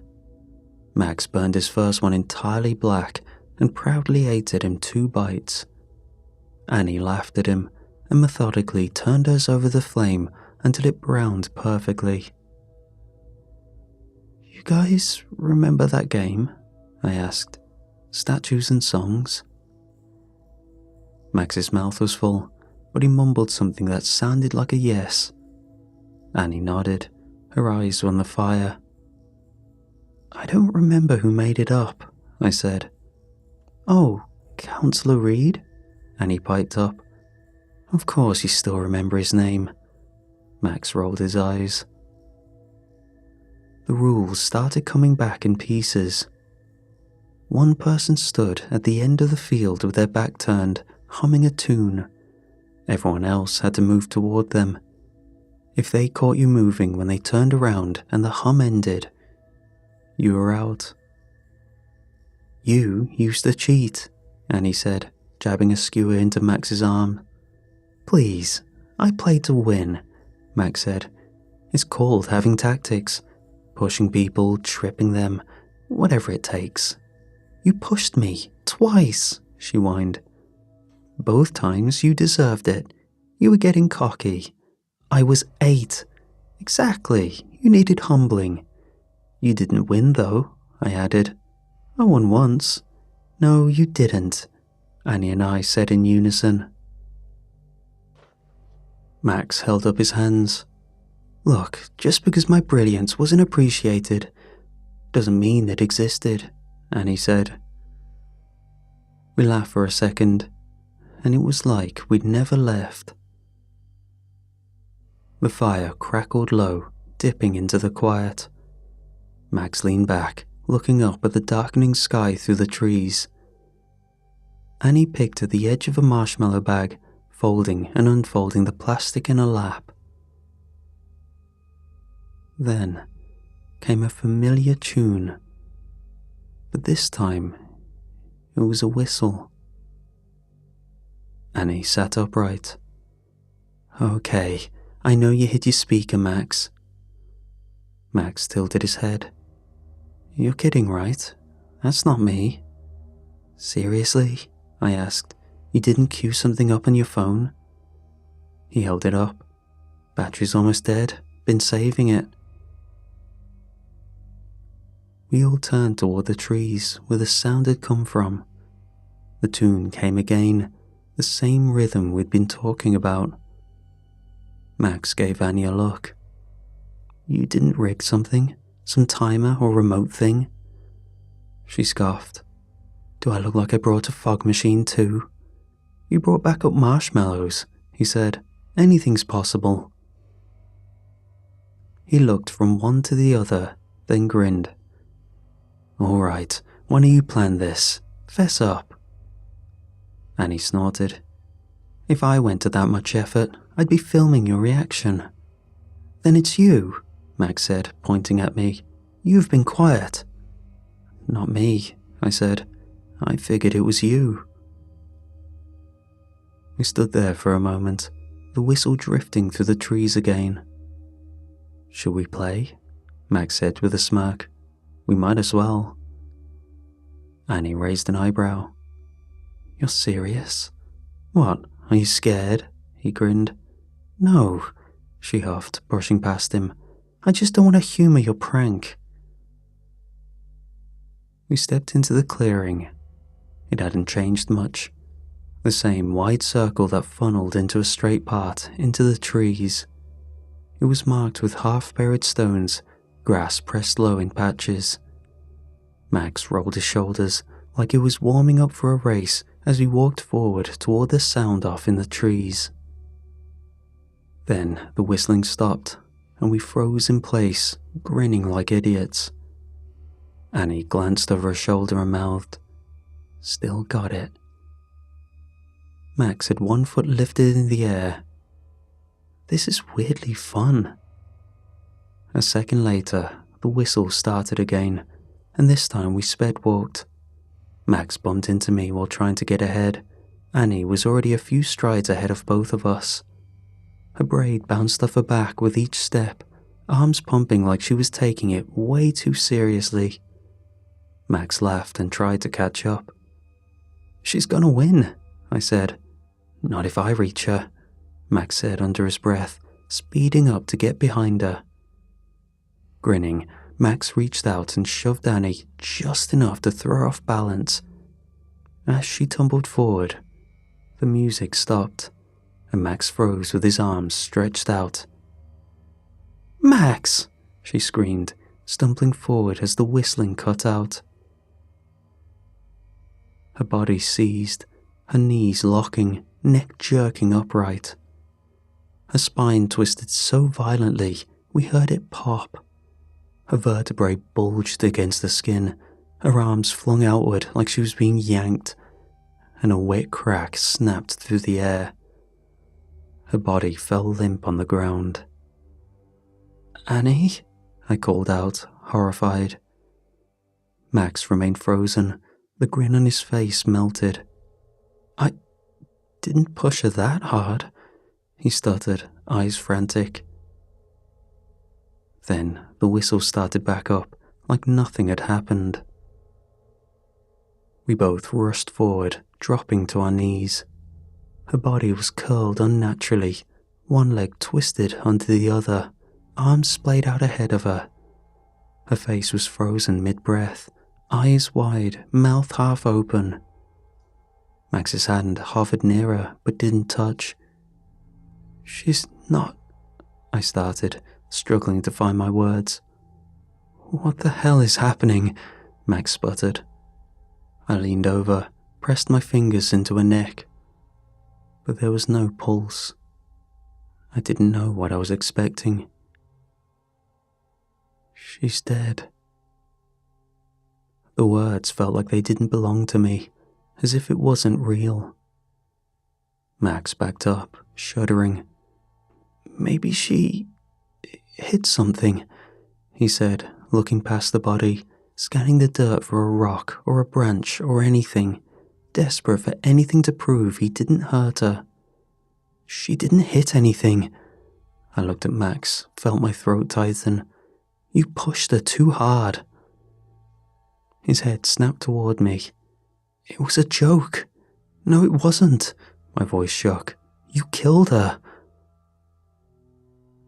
His mouth opened, but nothing came out. I watched it land on him all at once. The guilt, the weight of what he did. His jaw clenched. He looked down at her again and backed away, like distance would undo it. "You always had to win," I spat. "Even now." The whistling stopped again. We both froze instinctively, breath stalled halfway in our throats. Annie's body was inches away, broken and bent. I couldn't look directly at her. I could hear Max swallow hard, chest barely rising. His hands were clenched at his sides, knuckles pale. The air buzzed with pressure. I felt it in my spine, in the tension creeping up my neck. Every second stretched longer than the one before. Then, the whistling returned. Same melody, same distance, carried on the wind like none of this had happened. My breath came out sharp, and Max broke. He took 2 steps back, fists in his hair, eyes wide like they were trying to blink away what we were both seeing. No. This can't be real," he began. His voice pitched higher than I'd ever heard it, words spilling out faster. "She was fine. I swear to God, we were messing around. I didn't push her that hard." He turned from me, walked a short circle, then spun back. His mouth moved like he had more to say, but nothing came out. His shoulders dropped. Then he hit his thigh with the side of his fist so hard it made a dull thud. She laughed when I burned the marshmallow. I was going to give her grief for it later. He looked at the clearing, then at me, and then up into the trees. We were supposed to hang out this weekend. That's all, not this. He swallowed, wiped his face roughly with both hands, and took one glance at Annie's body. Then he turned and said, "Screw this. I'm not doing this." "Max, no," he snapped. "I didn't hurt her, I swear." He turned and started walking back toward the campfire fast. Just as he stepped over the stone edging, his body arced hard, like something yanked upward from his spine. The twist was fast, and his feet lifted from the ground as his back contorted violently. There was a low crack, then a snap. Max's arms flailed once, then dropped. His legs folded in on themselves. He hit the ground. I screamed, still crouched over Annie. He landed face down, limbs crooked. From where I sat, I could see the base of his neck bent too far. I blinked hard, stared through the flickering light at the edges of the fire where his body lay, crumpled and slack, and realization washed over me. He hadn't killed Annie. The way she fell and twisted, there was no way that he did that, especially since he met the same fate as soon as he left the game boundaries. Fear sent pinpricks of electricity through my body, and an ominous feeling washed over me. Whatever this was, it wasn't natural, and it had something to do with the game and the whistling. If I wanted to survive, I had to play. My hands, my back, my legs, all of me trembled. When the whistling started back up, it scraped across my nerves. I could still hear Annie's voice in my head, Max's laugh. The bodies weren't even cold, and I was already thinking like I was the only one left. I pressed my hands into the dirt and begged myself to keep breathing. This was real. This was happening. And I had to finish it. I held my stance. Every part of me wanted to run, to curl in on myself, to scream. But the rules were clear. I couldn't move. It stopped, and it felt like the pause dragged out. My knees were tight. I blinked once, slow and dry. Then, the whistling started up again. I forced myself up and started to take shaky step after shaky step. The distance between me and the whistling shrank. I could make out a figure in the dark distance, its arms hung low and close to its sides. The space between us was still wide. I didn't know how many rounds there would be or how close I had to get, but the thought of making it all the way forward, reaching out and placing a hand against the thing's body, felt impossible. But that was the rule. You reach the host and touch them. That's how you won. That's what I had to do. The rhythm carried me forward again. I moved with it, one step at a time, every shift of weight deliberate, every breath matched to the space between each whistle. I was getting closer now. The thing ahead had shape. The dim glow of the campfire passed through uneven slits carved deep into its chest, casting faint beams into the undergrowth. Every time it exhaled, a thin column of air passed through those holes, and the whistle came with it. I felt it scrape along my spine.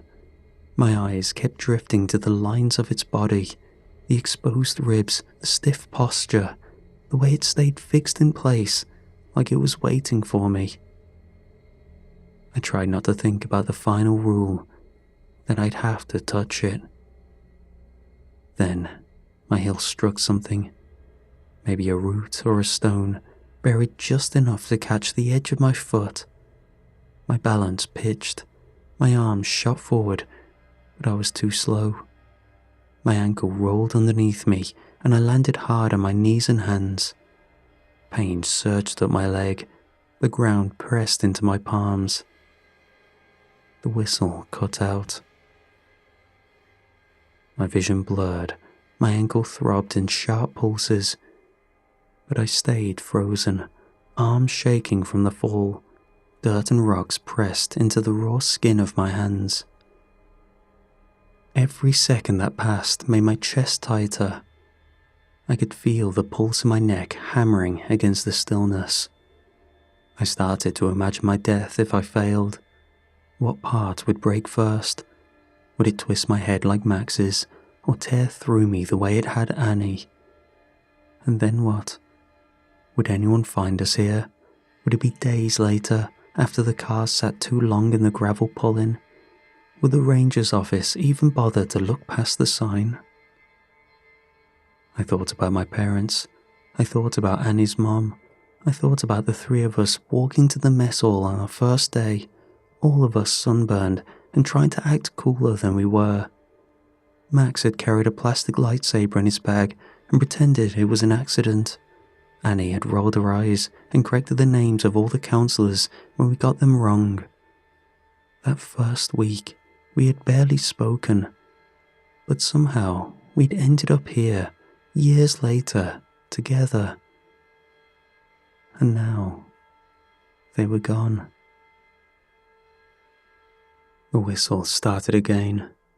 I clenched my teeth and tried to push myself up. A spike of pain ran through my foot, white hot and deep. My ankle had twisted in the fall, badly.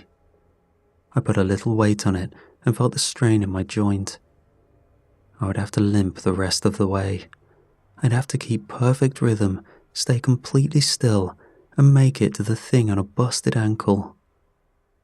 I blinked the sweat from my eyes, swallowed hard, and started forward again. The pain made it harder to time my steps. Each pause left more weight on the ankle than I could stand. But I kept moving. I had to.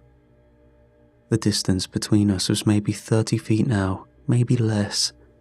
Every whistle came with a fresh jolt of dread, but it also meant I was still playing, still alive. That counted for something.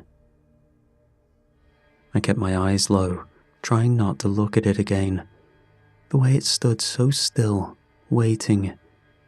Each breath it took dragged through his chest like wind through loose panes. A few more rounds and I'd reach it. If I could hold my balance, if the ankle didn't give. I moved again, half step, wait, another. The whistle stopped.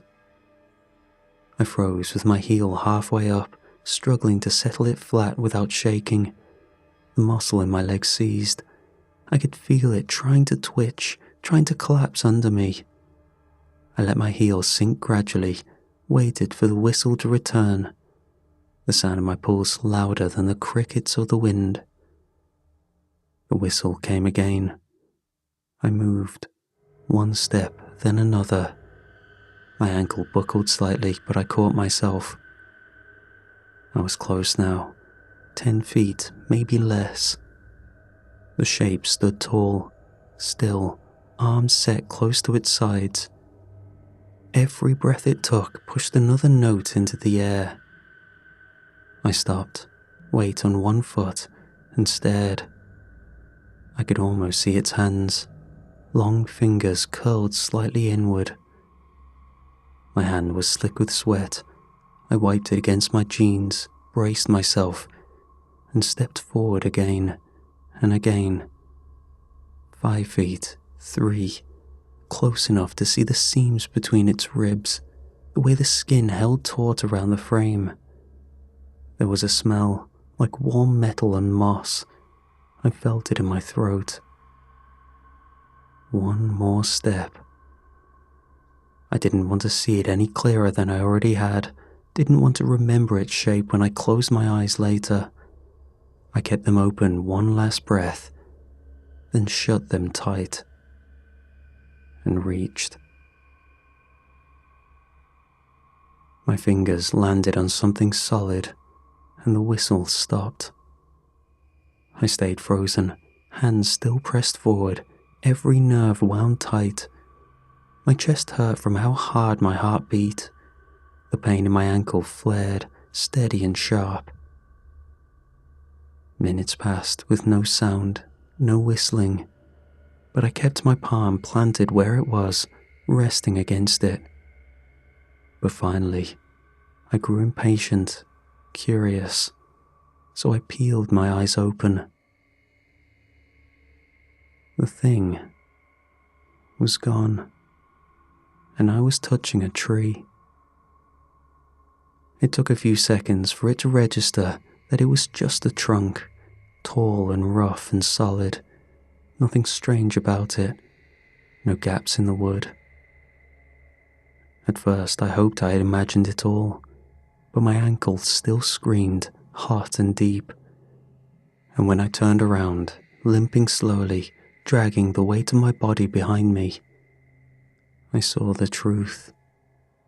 The fire still burned low, the shadows flickered, and the bodies of my best friends were right where I'd left them. Annie's twisted spine, Max's bent limbs. The firelight danced over their skin like it didn't care what had happened, like this was any other night. I collapsed just outside the circle, legs giving out beneath me. All at once, the emotions I'd shoved into a corner to stay alive came crawling back, flooding my chest and throat, too fast to stop. Then I sobbed from the terror, from the pain, from the sick throb of loss that settled into the center of my chest. I cried for Annie and Max, for the marshmallows we didn't finish, for the game we never should have played. I cried because I lived.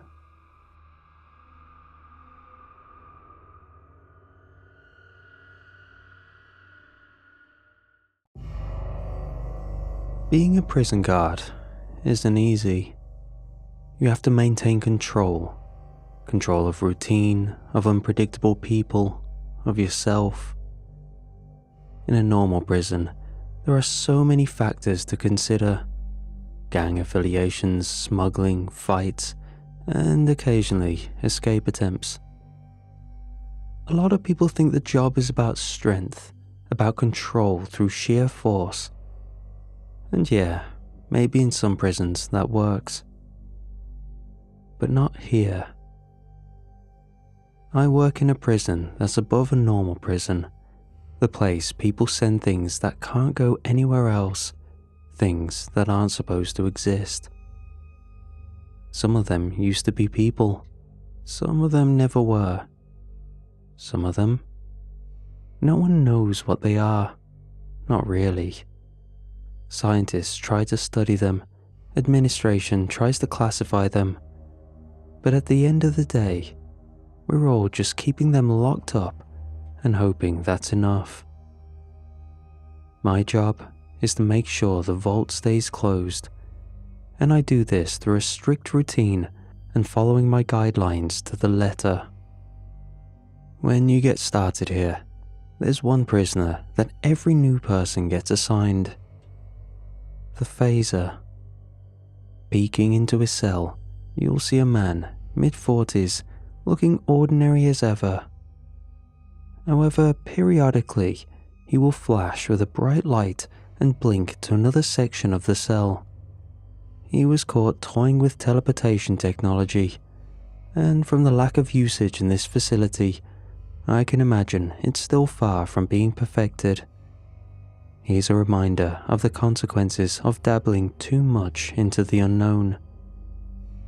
It would be oddly relaxing to watch if it wasn't for the horrific screaming during and after he blinks, though sometimes it's just muffled sobs when he's exhausted, so it's not too bad to watch then. Sometimes he's lucky and he doesn't blink for a few hours or even a day. But some days are bad, when it's just non-stop. With how unpredictable and unstable he is, sometimes he just disappears. The empty cell will alert us if he's gone too long and someone is sent to investigate. He never actually leaves the cell. Not once has he ever teleported out of the room, let alone the facility.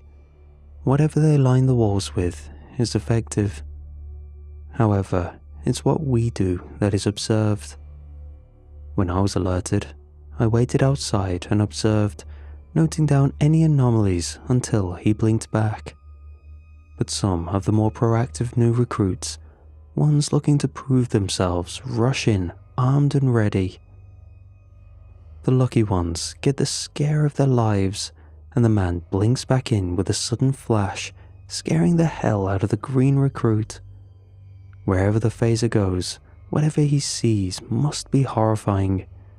I would have thought he simply blinked forward in time, delaying when he appears to us in the facility.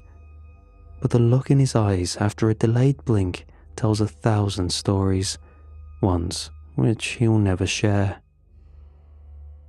The unfortunate outcome is when a guard stands where he appears. Without fail, contact with a blinking entity, even if just brushing his arm as he blinks back, always favors the one who blinked. The guard simply bursts into a huge red mist. Since getting cleaners inside is an impossibility, the phaser has to clean it up. Looking back, this all feels like a test to see if a guard is ready to handle the oddities contained here, a litmus test for new recruits. Being too passive can lead to catastrophe. Being too proactive can also lead to catastrophe. Sometimes even a middle ground can be detrimental. You're tested every day with your split-second decision-making skills, and it feels like this is how they gauge us on our response. The phaser is one of many prisoners dangerous by circumstance, a repercussion of dabbling too far into untreaded waters, and being eternally punished. However, some prisoners are dangerous by choice. In society, we've heard of people pushing themselves into great feats. Archers who can hit a bullseye, then split that arrow with a second one. Lifters geared to the max, hauling weight that matches large vehicles. But what if someone took it further? Prisoner X has a laundry list of protocols. To simplify it, he essentially turned his body into a living weapon. Chemical, biological, technological, mentally, he dabbled into every extreme to make himself the most dangerous person alive. Through multiple surgeries, the scientists here have removed a large portion of his internal weapons and contingencies. However, he still has many that simply cannot be undone. His skin is nigh unbreakable, hardened through means which our scientists are still trying to figure out. Prisoners often have a running theme of not talking, so there's still a lot unknown to us. But this makes him resistant to tasers and fire, our go-to for prisoner subjugation. Instead, we have to periodically drill a small hole into his neck, not an easy feat with how thick his skin actually is, and put on a collar with a reinforced syringe filled with enough sedatives to put down an elephant. However, we still need bodies to escort him from his cell to where he needs to be. To say he's resistant to authority is an understatement. One time he tried to make a break for it. He waited for the cusp of when he needed re-drilling. His skin had hardened for his neck to resist the needle just enough for him to knock it away, head down just tackling the wall to alter its angle. It took almost 3 full squads to finally subdue him, many casualties taken.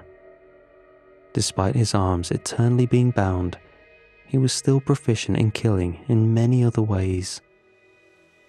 I was fortunately on a different shift, but the deaths upped his security and increased how often he was drilled. Luckily, not all prisoners are strictly evil. Some are here for being too aspirational. One man sits in a cell, low security and minimal luxuries, which is a lot compared to the many others' living conditions here. We call him the Tinkerer, because the self-imposed title of Technomancer was too ridiculous for us to use. At first, he was a menace. Nothing too threatening, but he would tinker with anything he could get his hands on. Guards found their comms missing from their belt, only to have a strange signal beam out to everyone's radios. Our PDAs would have strange bugs, only to find a signal was sent to disrupt them. Though there were many anomalies on a near constant basis, some potentially catastrophic, when it fell into the category of technology shenanigans, it was easy to know who the culprit was. Often we'd storm up to his cell, subdue him and search the area, and each time we'd find the makeshift array he'd made with the scraps he'd found, and destroy it. Giggles coming between his grunts as a guard held him down. Something we noticed though, was that when he did play with his tech, he would happily stay in his room and tinker. This gave us an idea. Periodically, we'd bring in a broken piece of technology, a laptop, tablet, phone, etc. Obviously, we'd remove anything that could cause issue, parts that could access the internet, or simply remove a key item like the CPU.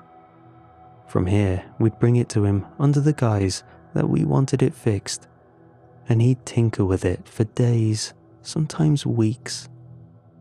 When he'd finish, we'd search his room in case he held any parts, often finding them, and unbeknownst to him, destroy it all. We once booted up a fixed laptop he'd given us, adding back in the CPU and battery, only for it to be an almost completely different device, set up for functions we couldn't even comprehend. The brainchild of the madman of technology. But we kept up this routine, because doing this satiated him. This wasn't on any of the books. We guards often found our own means, through on-ground observation, to come up with makeshift routines to make our lives easier. However, one guard didn't get the full memo. He saw the Tinkerer as the guy that fixes things, and brought him his phone that wasn't turning on. Despite the facility being deep underground, jammed up to the max for any outward signal by location and technology, within hours a nuclear code was sent and almost worked in setting off multiple missiles. A nuclear warning was even sent out in Hawaii, which outwardly was reported as a false flag, but we were close to a real catastrophe. The guard was swiftly dealt with, and the Tinkerer was banned from fixing tech for months. But he wasn't unhappy with this. Every time we checked on him, he still giggled about it, thinking about what he did. This tied him over until he was eventually allowed to fix broken tech again, with much more restrictions from then on. There's one prisoner which I like being put on shift for. Causes no issues, needs no maintenance. Just need to keep an eye on him and note down any anomalies, which there are never any of. This is because he's stuck in a perpetual state of stasis. The story goes that a strange signal was picked up in the basement of a residential building. When a field-up team was sent to investigate, they found him in this state, frozen in time. Around him was an array of strange tech, computers linked together in complicated ways, and a bulky machine mostly destroyed. Due to him not being able to cooperate in any sort of questioning, it was up to the investigation team to piece together what happened. And boy, did they find a strange story. Through logs on his computer, they discovered that he had, in fact, found the first legitimate means to travel back in time. Very illegal. We have a few prisoners detained for even attempting to start that project. But he might have succeeded. Somehow he cracked the code and put together the haphazard machine that lay destroyed around him. But it's what he did with it which is possibly the strangest thing I'd ever heard. Instead of going back to make riches, change a mistake in life, alter history in a groundbreaking way, visit a prolific historical figure, or hell, see the dinosaurs, he instead went back in time to kill his own grandfather. Guy was obsessed with the grandfather paradox. It's strange how genius-level intellect has a correlation with absolute insanity. We only know this from going through the logs on his computer. He detailed his plan and specifically who he was after. One Charles Vernon. We checked the database and a match was found.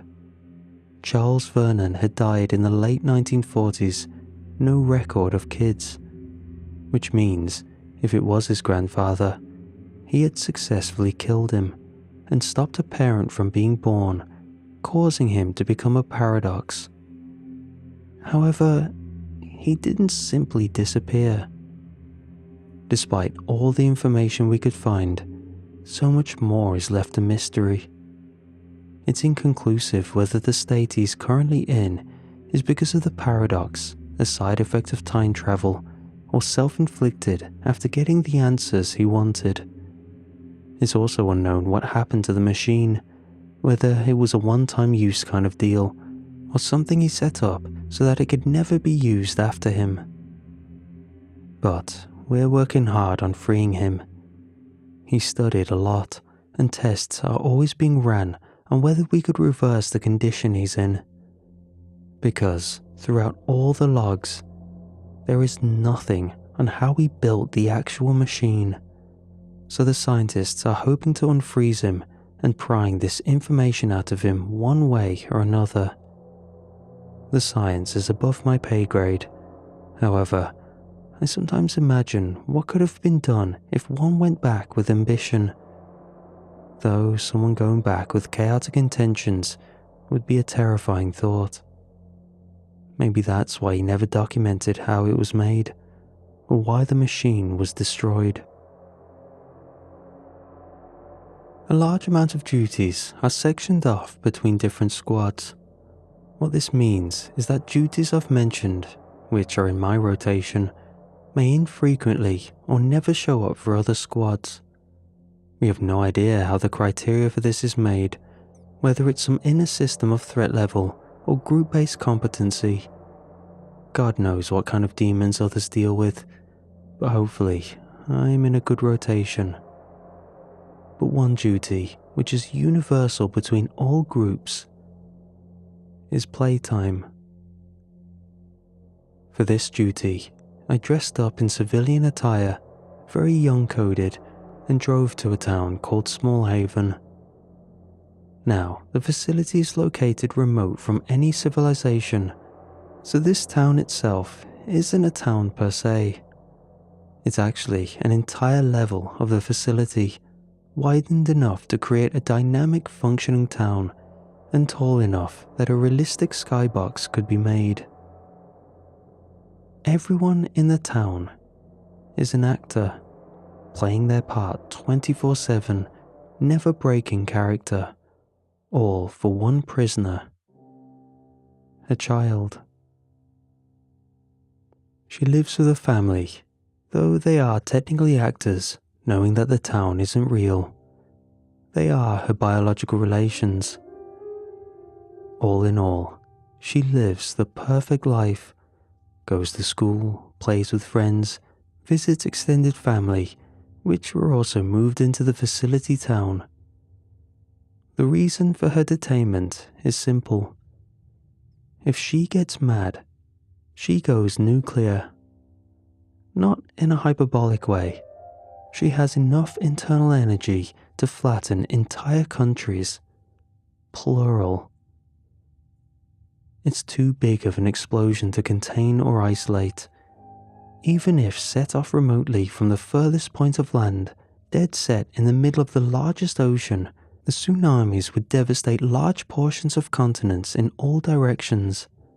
We can't get it to space without risking hitting levels of stress that would set her off before exiting the atmosphere. So she's stuck in this facility, under the guise of having moved to a nice little town to start fresh. There are contingencies set in place to make sure she never leaves. The outer limits of the town are all abandoned factories or rundown ghettos, all designed psychologically to make them undesirable to go to. Though abandoned might be the wrong term to use, considering how many trained snipers are stationed there around the clock, all armed with long-range sedatives. Even the ghetto's population are all trained militia, scary-looking people to deter her wandering through and armed to the teeth with contingencies. She once wandered close to the outer limits with no escorts nearby.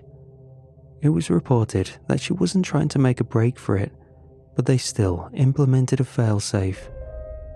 She was subdued, and when found by her parents, she was told she fell asleep wandering too far. Luckily, she bought that, and there hasn't been an incident since. She has no idea what is truly going on, and when I was selected for playtime duty, it was my job to check on her. How this duty works can be complicated. With how closed off the town is from the real world, getting information reliably to and from Small Haven is difficult. Every so often, a guard has to roleplay into town to check on things. Sometimes we're an out-of-town counselor sent in by the school administration to check on all the students. Sometimes we're travelers, car having trouble, so stuck in town for a few days. Seeing a new face also keeps up the facade of the town's legitimacy, hiding the fact that it is cut off from any real civilization. My shift, however, was different. This was the first drafted long-term visit, and I was lucky enough to be the first participant. Despite working in a facility in which you're physically tested every day, with some guards covered head to toe in unsightly scars, I've been relatively untouched. Though there are given items to look after ourselves, in which I do the bare minimum. I guess I just have to admit it. I have a serious case of baby face.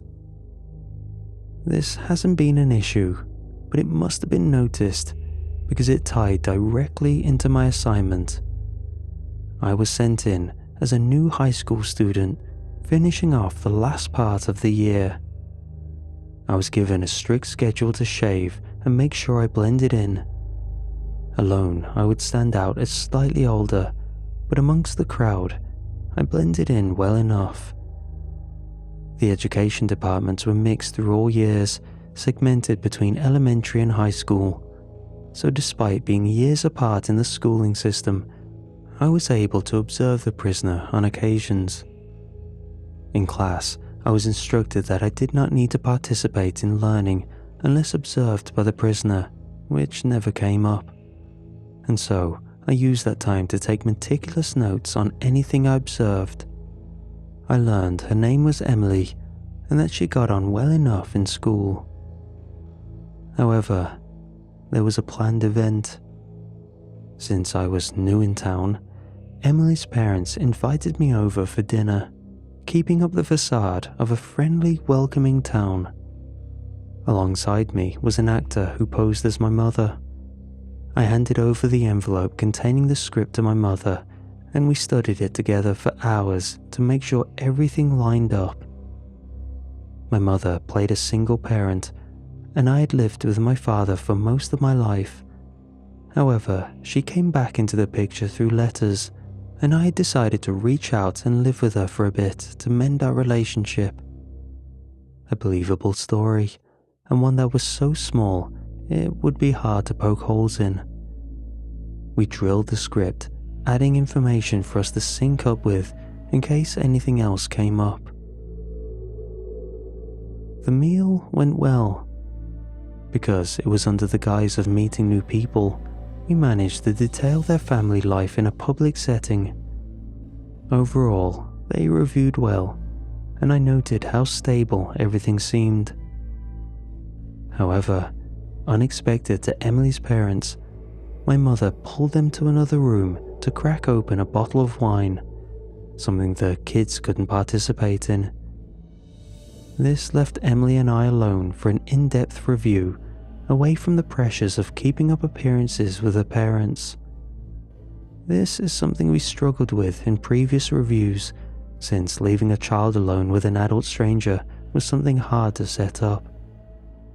Since I was perceived as a youth rather than an adult, I was to extract any useful information with this precious time frame. It started slow, re-going over icebreakers, but this time in a more personal way, asking how she really felt about life, about school, about her parents.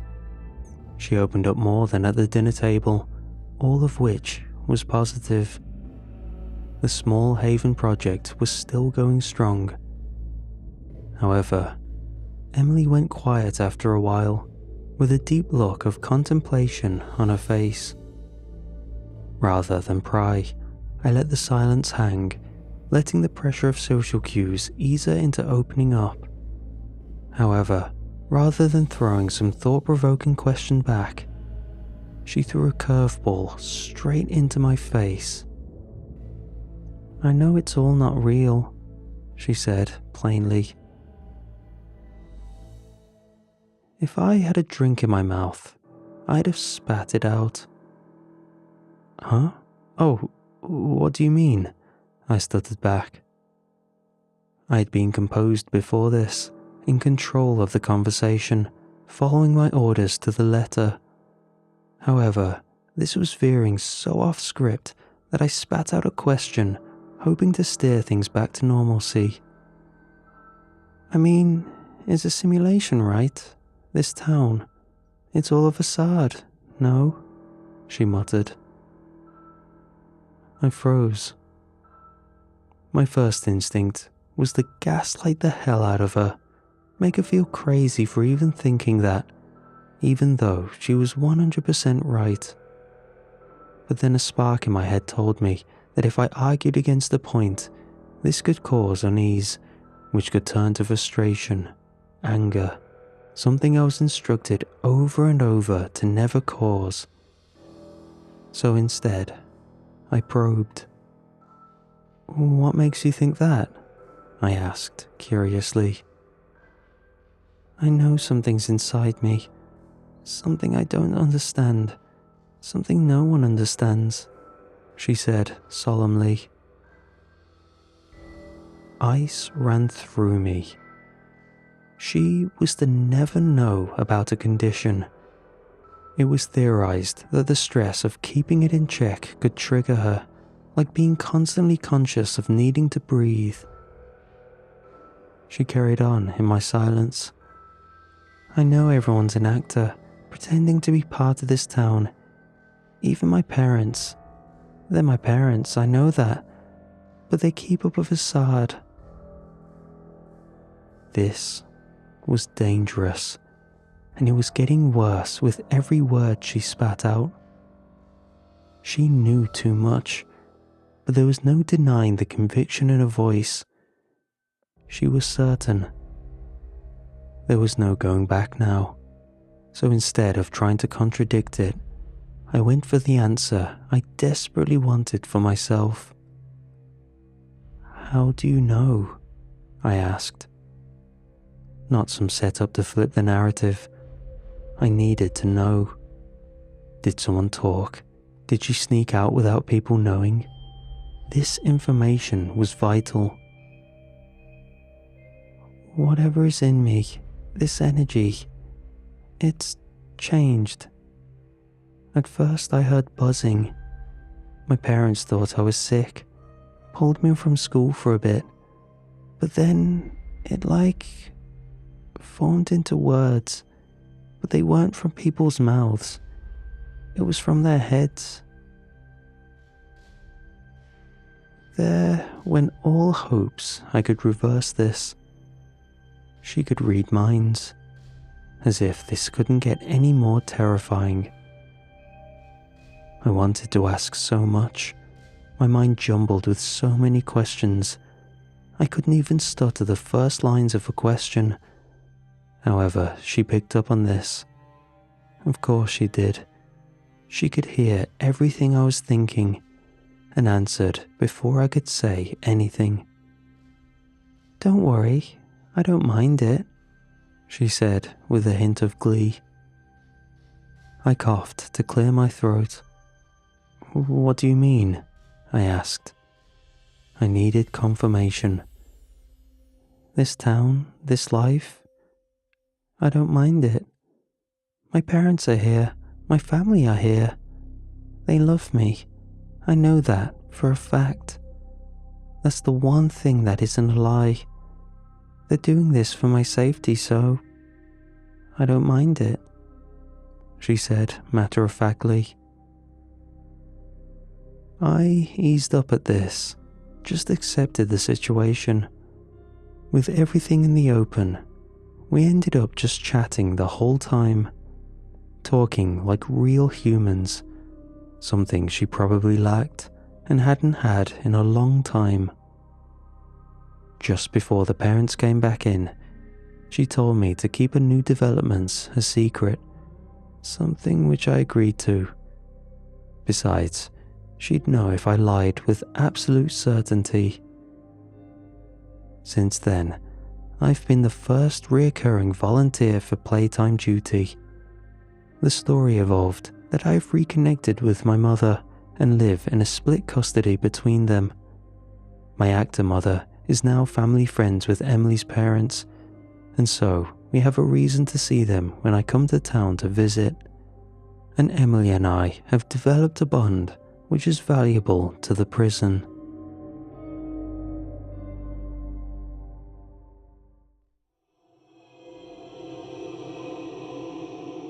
Playtime gives me a much-needed reprieve from the hectic nature of the prison, but I'm always kept busy. Lately, I've been put on feeding duty. The prisoner is the man in the hole. His cell is simple. Nothing extra is fitted to hold him, at least what we can see. Despite his strange quirk, he never leaves his cell, though it's sometimes hard to tell. No one in my team has ever fully seen him.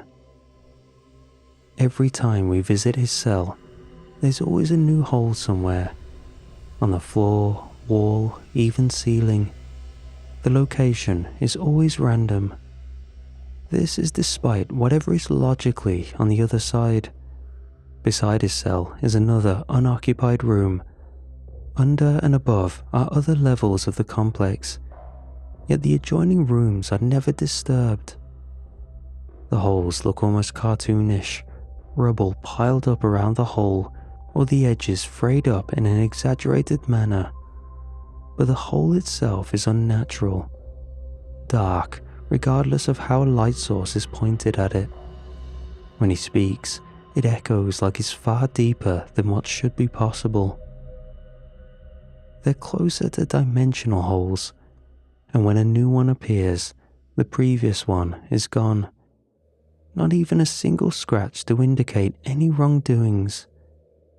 We only know he's in there because he will chatter to us when we bring him his food, though we're always just instructed to leave it on the floor and leave.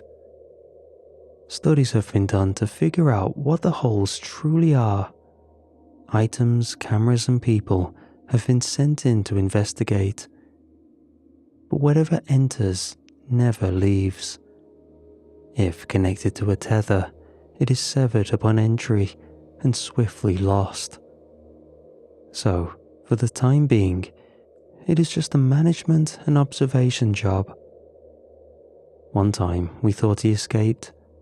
A routine inspection was sent with catering to deliver. However, no hole was found. It was reported, and as the backup team was dispatched, the guard found where he was. Giggling was heard from behind, and when he turned, he saw the edges of the keyhole frayed out. Little giggles could be heard from the tiny void. God knows how they do it, but the external team have an uncanny ability to detain these wild individuals. They are either hyper-elite individuals formed to make a god squad, or piled up with enough tech to take down civilization as we know it. Either way, they get results. However, there's one prisoner which is an exception. Frank. Because rather than being detained, he simply turned himself in. We still don't know where he's truly from. When asked, he gives a different answer each time, always in a sarcastic tone. But there are theories. Some are basic, like some form of extraterrestrial origin. Some think he's some sort of genetic freak, given godlike abilities through the genetic lottery. The most interesting to me is that he's from a higher dimension, fourth or fifth maybe. Either way, it's incomprehensible what he can do. Teleportation, flight, spontaneous combustion. If you can name it, he can probably do it. Because of this, he isn't detained in a cell. Nothing can hold him. Trust me, we've tried. So, he just wandered the facility looking for things to do. A guard once took the last donut, and unbeknownst to him, Frank suddenly decided that he wanted it. Now, if Frank had asked, the guard probably would have given it to him. However, Frank skipped the altercation entirely and went straight for retribution. Frank turned the guard's head into a rose. From this, we discover that having a rose for a head is guaranteed death, though it's technically unconfirmed since we only have a sample size of one. When medical had a look, it was intricate. It wasn't just a simple swap. The roots of the rose had blended seamlessly with the veins and arteries of the neck, extending down throughout the body. Now, why did Frank turn himself in? Well, that question has another tangent to really put things into perspective. See, this facility is hidden. Hidden.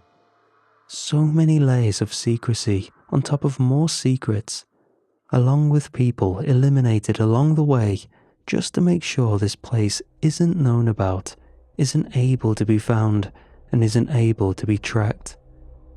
It would take generations of descendants to follow all the trails in order to find this place, sifting through so many dead ends and false leads.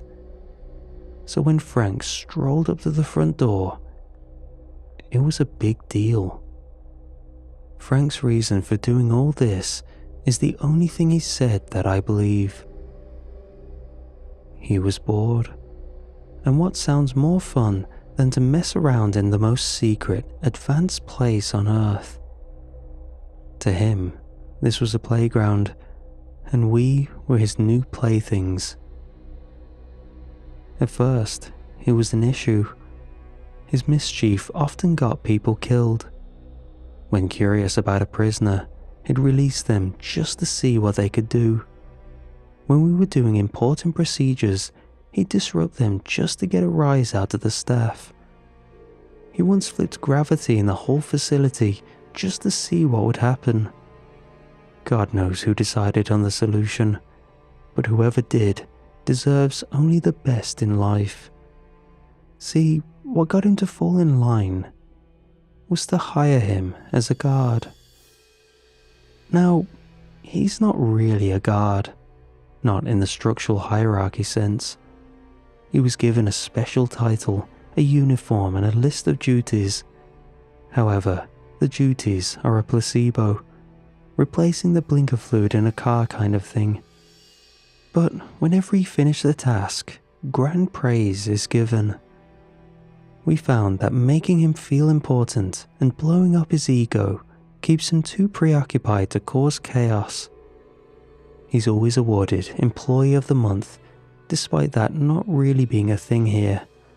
He's given an office with a fancy door plaque, which I'm pretty sure he does nothing with. And at the end of every month, he's given a large paycheck with a bonus if he does well, which he gets every time. We're not even paid for this job. The pay stubs he's given are just printed pieces of paper with some made-up letterhead and lots of numbers. But he eats it up, acting grateful, talking about how he'll treat his family when he gets some time off. He doesn't have a family here, by the way. I'm pretty sure that with a thought, he could turn the entire complex into a block of solid gold. He has no use for money. There aren't even shops here. But the whole charade just works. So we never put a pin to his happiness balloon. And it's came in handy a few times. There are a few guards he's taken a liking to. He had a stint where he acted like a sitcom character and chose a few guards at random to, I assume, be side characters. The friendship was entirely one-sided, but with enough improv, he was satiated. However, one of the side character guards was having an issue. While detailing a prisoner, they slipped their bonds and was about to cause mayhem, usually a death sentence in here. When suddenly, Frank came in and swiftly put a stop to the situation. Right now, he's not an issue. However, I fear that one day he'll tire of this role and he'll switch back to causing mischief. Or worse. A lot of prisoners scare me. In fact, that could be an understatement. Every day, our lives are put on the line during the most menial of tasks. However, one prisoner simply worries me. If a prisoner loses their life here, all that is lost is potential discoveries. They are both held captive for the safety of the world and studied for the betterment of progress. But there's one prisoner here which, if incapacitated or worse, could spell the end of the world as we know it. The first prisoner. I've not been entirely truthful, more of a lie of omission.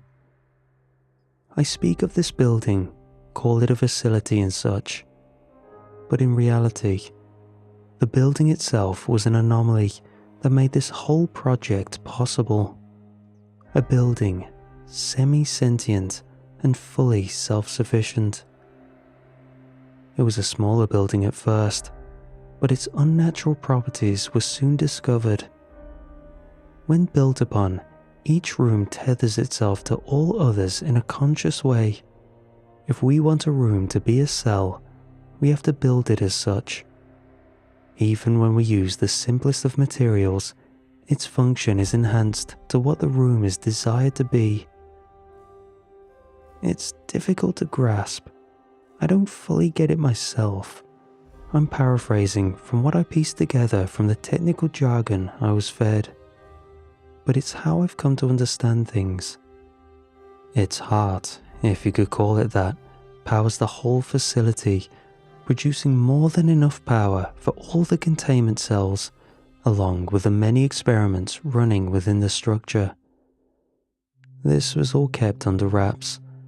We didn't know any of this until issues started coming up. Lately, concrete has been crumbling in the far reaches of the building. Cell doors aren't locking as tightly as before, Fortunately, the prisoners haven't fully grasped how strained the building is, but with enough force, escapes are possible.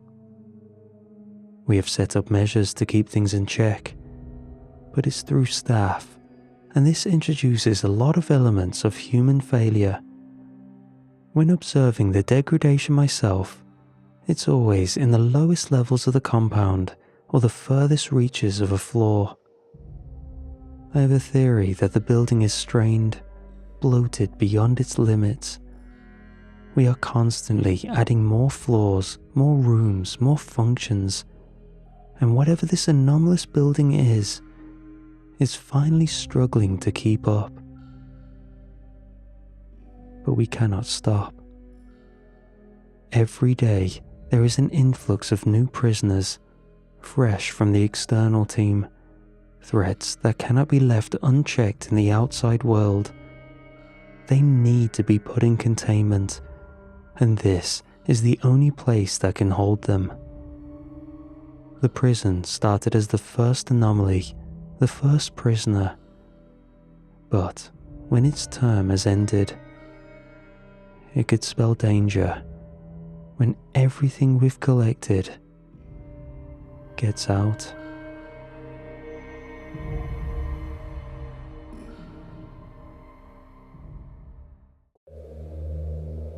Greg had always seemed untouchable. He was the type of guy who could talk a cop out of a ticket while drunk and half conscious, then somehow get the same cop to drive him home.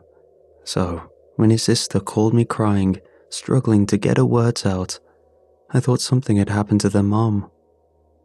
When she finally managed to speak, I had to ask her to repeat herself. It turned out that the police found Greg's body in his apartment after his boss called in a wellness check when he didn't show up to work for 2 days. The responding officers broke down the door and found him in the living room. They wouldn't let the family see the body. From what his sister had heard when she had caught the officers on break discussing the scene, his limbs were twisted, his spine curved like someone had wrung him out from both ends, and his eyes were gone. Whoever had done it was sadistic beyond belief.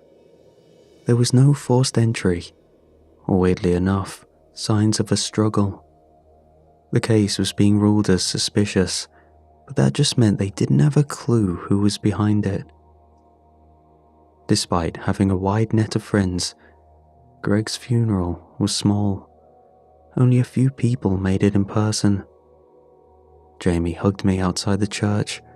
Her eyes were red and her makeup had started to smear, but she still looked the same, sharp, blunt, unapologetic.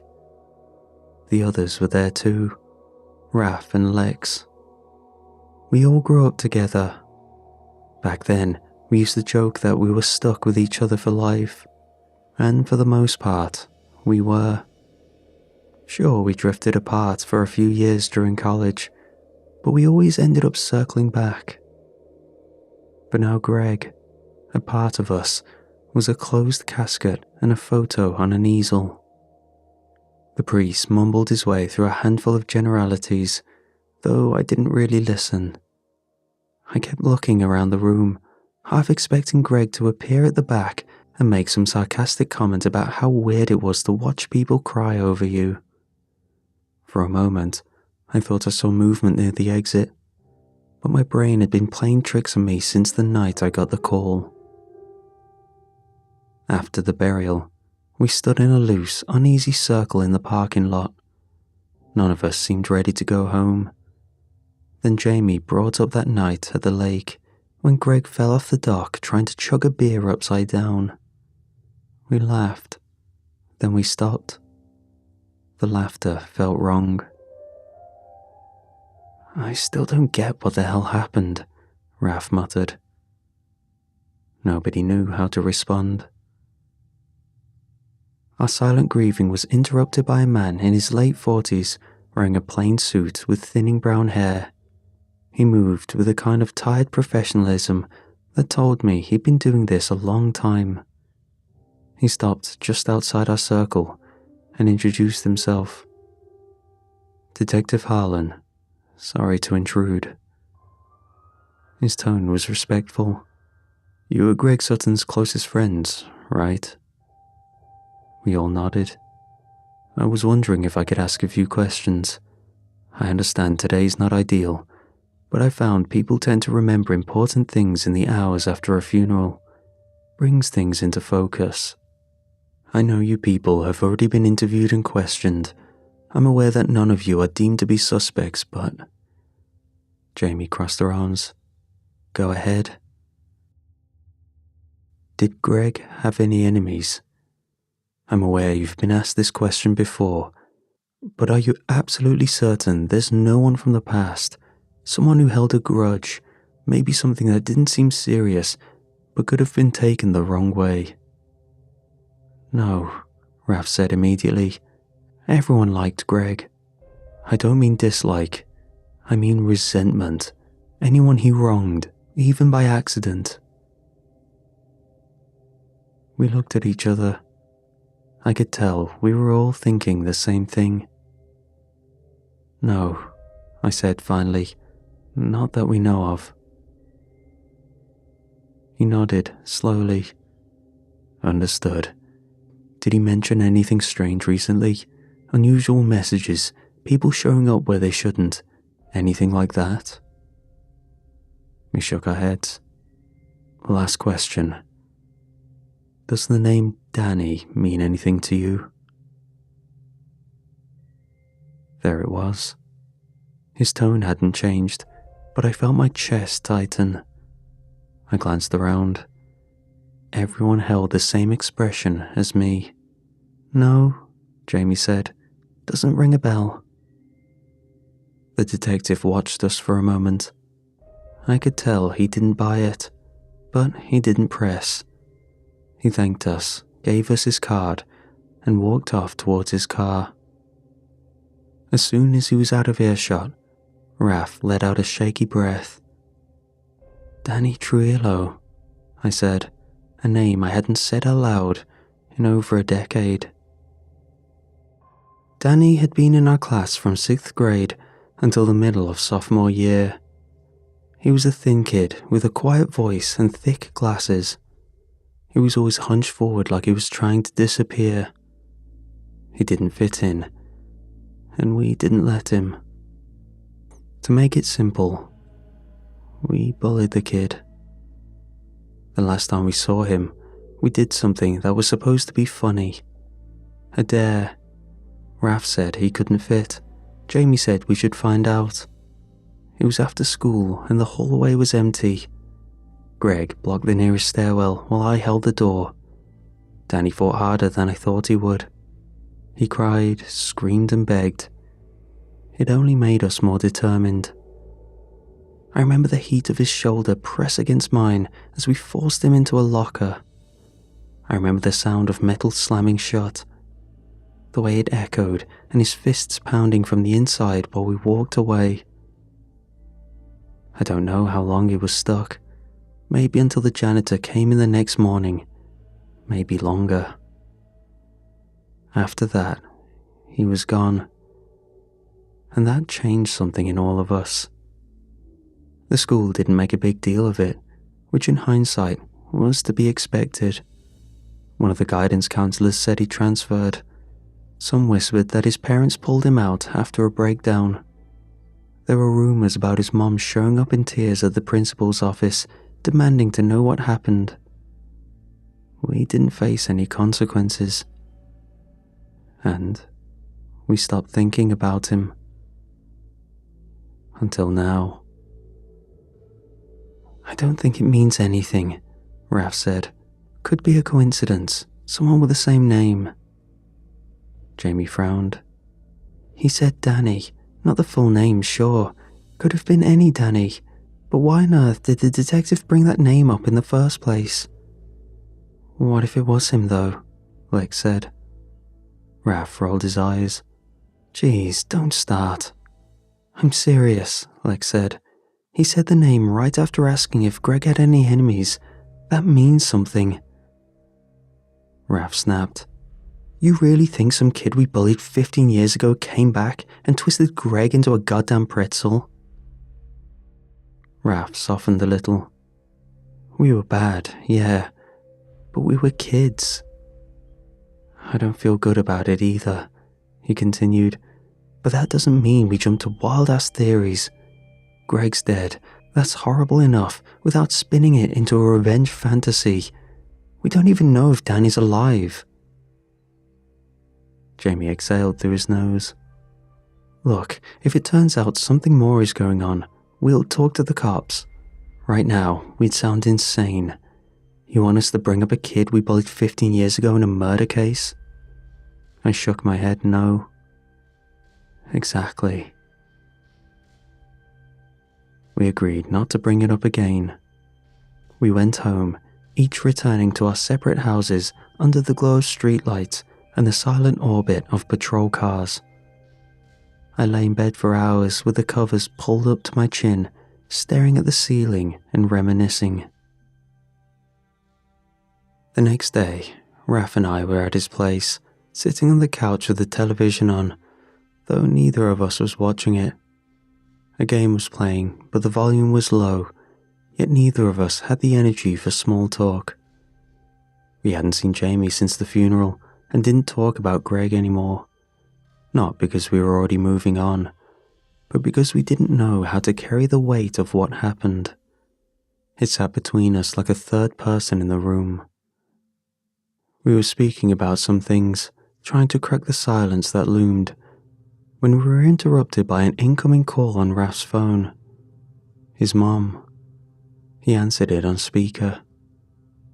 Raph, she said, and a voice cracked halfway through his name. Something happened at Lex's apartment complex. He sat forward, slowly, eyes narrowing, already braced. What do you mean? Someone's dead, she said. It's bad. Have you not seen the news? They said... She couldn't finish. We both stared at the phone. Raph asked for details. She didn't have many. He hung up without saying goodbye, then turned to me, pale and still. We need to go check up on Lex. On the drive to Lex's place, Raph drummed his fingers on the steering wheel the entire time, a nervous tic he'd had since middle school. By the time we pulled up to the complex, it was blocked off with police tape. Flashing lights turned the lot into a mess of colour and shadow. An officer out front was talking to a reporter. She asked if he was related to the Sutton case. The officer said they couldn't comment. The reporter kept pressing. She mentioned a name we weren't expecting to hear. Lex. We got back in the car without saying anything. We drove straight to the police station. Raph ran 2 red lights. I didn't stop him. Our silence had turned heavy, and there was less shock and more fear now. We walked through the glass doors, and we met with the sound of voices, paper shuffling and phones ringing. The front desk officer looked up, recognized us somehow, and nodded us through without much hassle. Jamie was already there. She sat in one of the waiting chairs near the front, arms folded, foot tapping. Her hair was tied back in a loose bun and looked like she hadn't slept. Her face went stiff when she saw us. I heard already, she said. Did you? Raph nodded. Yeah. I wanted to contact you guys, but I was in such a rush to get to the police station. I was so scared after finding out Jamie stood and walked down the hall with us. I already told them we need to talk to Detective Harlan. He's in a meeting. This wasn't a coincidence, I said, and I hated how thin my voice sounded. This person is clearly targeting our group. Danny, Jamie said, biting down on the word. You think it's him? I don't know who else it could be. We waited. Eventually, Harlan came out of a side hallway. His eyes moved across the 3 of us before settling. He didn't look surprised. He waved us into a back room without a word. Once the door shut, Jamie spoke first. "We lied to you about Danny." The detective nodded slowly. "I figured." Ralph stepped forward. "We knew him a long time ago. We went to school together. His name is Danny Trujillo." "What happened?" "We bullied him," I said. "Hard. It wasn't teasing. It was full-on cruelty. We pushed him out of that school, maybe out of his mind. We locked him in a locker and left him overnight. Then, he was gone." The detective took a breath and rubbed his jaw. "You didn't mention that." "No," Jamie said, "because, well, we didn't want to bring him up. We thought we were all being weirdo conspiracy theorists." "You think he's doing this after all these years?" "He was the last person we ever hurt," I said. "Danny going away changed us. We felt guilty." He looked at the table, then back at us. "We've had that name at both scenes. Danny, no other traces or clues. Whoever did it definitely knew Greg and now Lex. If you're saying this person might be Danny Trujillo, then that gives me something to go on. We'll start pulling records and see what we can dig up. If you think you're targets, I'll make sure patrols stay in your area in case this person comes back." "Find him," Ralph said. "Please." After we left the station, I couldn't sleep. I kept picturing my dead friends. I waited until morning and then started calling around. The high school secretary remembered me. She didn't remember Danny, not until I gave her his last name. I lied and told her it was for an old alumni project. She gave me the principal's name from that year and said he'd retired, but might still have some information on him. I contacted Raph and Jamie about it, and we all tried getting as much information as we could. Later that day, Jamie sent a message in the group chat, and she told us she drove to the local records office. She had a hard time, but apparently she managed to get something. Danny's parents were found dead in their home less than a week after he moved. Both bodies showed signs of massive internal trauma, blunt force and tearing. No weapon was recovered, and no one was arrested. The case was marked undetermined and closed after 8 weeks. The report was cold and clinical. He was relocated to a state facility, new residence sealed per court order. That was it. There was no trace of him after that. It was as if he disappeared completely. I stared at the block of text on my phone. My hands were shaking, but I didn't notice until my phone started to slip from my grip. I used to think guilt was something you felt in moments, right after something happened, or when someone confronted you about it. But it wasn't like that. It spread. It pushed into your ribs and your spine and made it hard to breathe. I knew what we did to him was cruel. I knew that for years. But I never thought about where he went or what came next or who he had become to survive. Jamie came over the next night. I heard a knock and felt a flash of panic in my chest before I saw her through the peephole. She was holding 2 coffees in a tray and a fast food paper bag. Her hands were shaking slightly. I let her in, and we sat in the living room with the TV off. "I keep hearing him," she said after a while. "Greg." I nodded. "Yeah. I haven't slept since they found Lex. I'm scared to close my eyes. I feel like something is watching me when the lights go off." I told her I felt the same. We laughed for a second. The laughter came quick and shallow, with no weight to it. "We sound crazy," she said. "Probably are," I replied.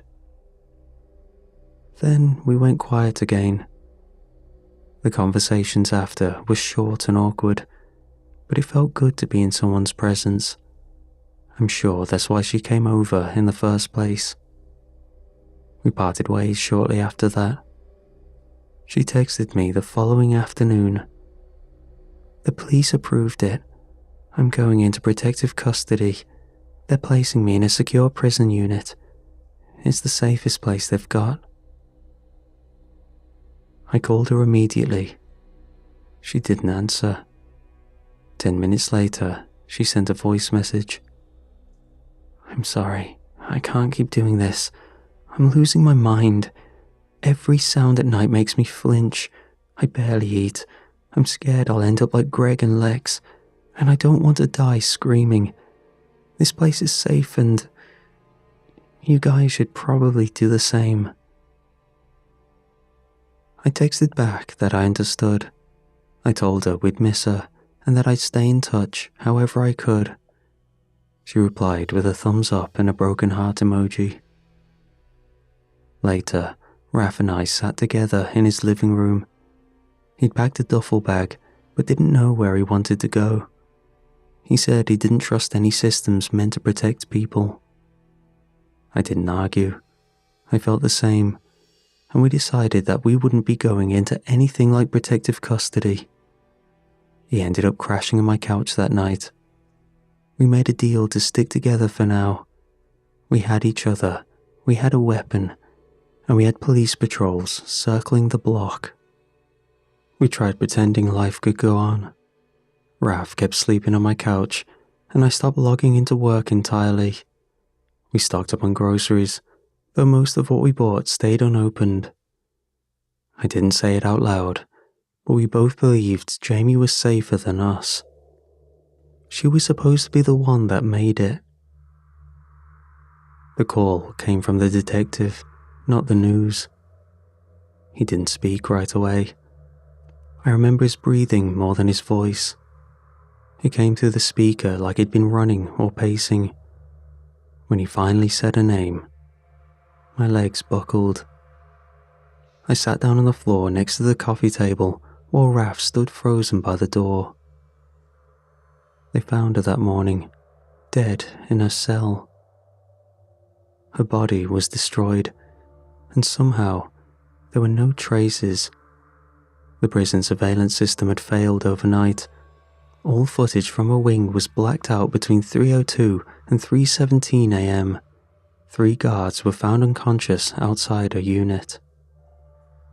And again, that name. Danny. Raph and I sat in silence after the call ended. He put his head in his hands. I could hear him whispering to himself. He didn't cry, but he shook hard enough that the glass on the table rattled. Detective Harlan came to the house later that day. He looked like hell. "Look," he said, voice low. "I understand you boys don't want to be placed in police custody, not after what just happened, but I say this as a friend, not as a government body now. Pack your things and get the hell out of here." We didn't reply, but he continued. "I've got nothing to go on," he said solemnly. "We're increasing patrols. I've pulled favors for federal assistance. But this person, who we assumed is Danny Trujillo, is skilled to a degree I've never witnessed in my life. The things happening at these scenes don't make sense. I've seen 20-year veterans vomit at what was left of that girl." He shook his head and stood. "We'll keep a car outside, but if I were you, I'd damn it all to hell and go as far away as you can." After the detective left, Raph and I decided to follow his advice. I brought up a plan, said we could go west, stay with my cousin, disappear until this all blew over. We wanted this case solved, we truly did, but we were too scared. Raf said going west would still mean being close. Jamie was in a maximum security location, and Danny somehow got to her. We packed our things, decided we'd start the following morning, drove until we reached the coast, and then decided from there. I woke to the sound of something pounding that night. It took a few seconds to understand what I was hearing. My mind was still fogged with sleep. I sat up and reached for the gun instinctively. I'd replayed what-if situations hundreds of times in my mind already. The pounding came again. 3 dull thuds, somewhere on the other side of the house. I called out to Raf. No answer. I moved toward the hallway, keeping the gun raised. I tried not to think about why the air smelled sour. I tried not to think at all. Raf, I whispered.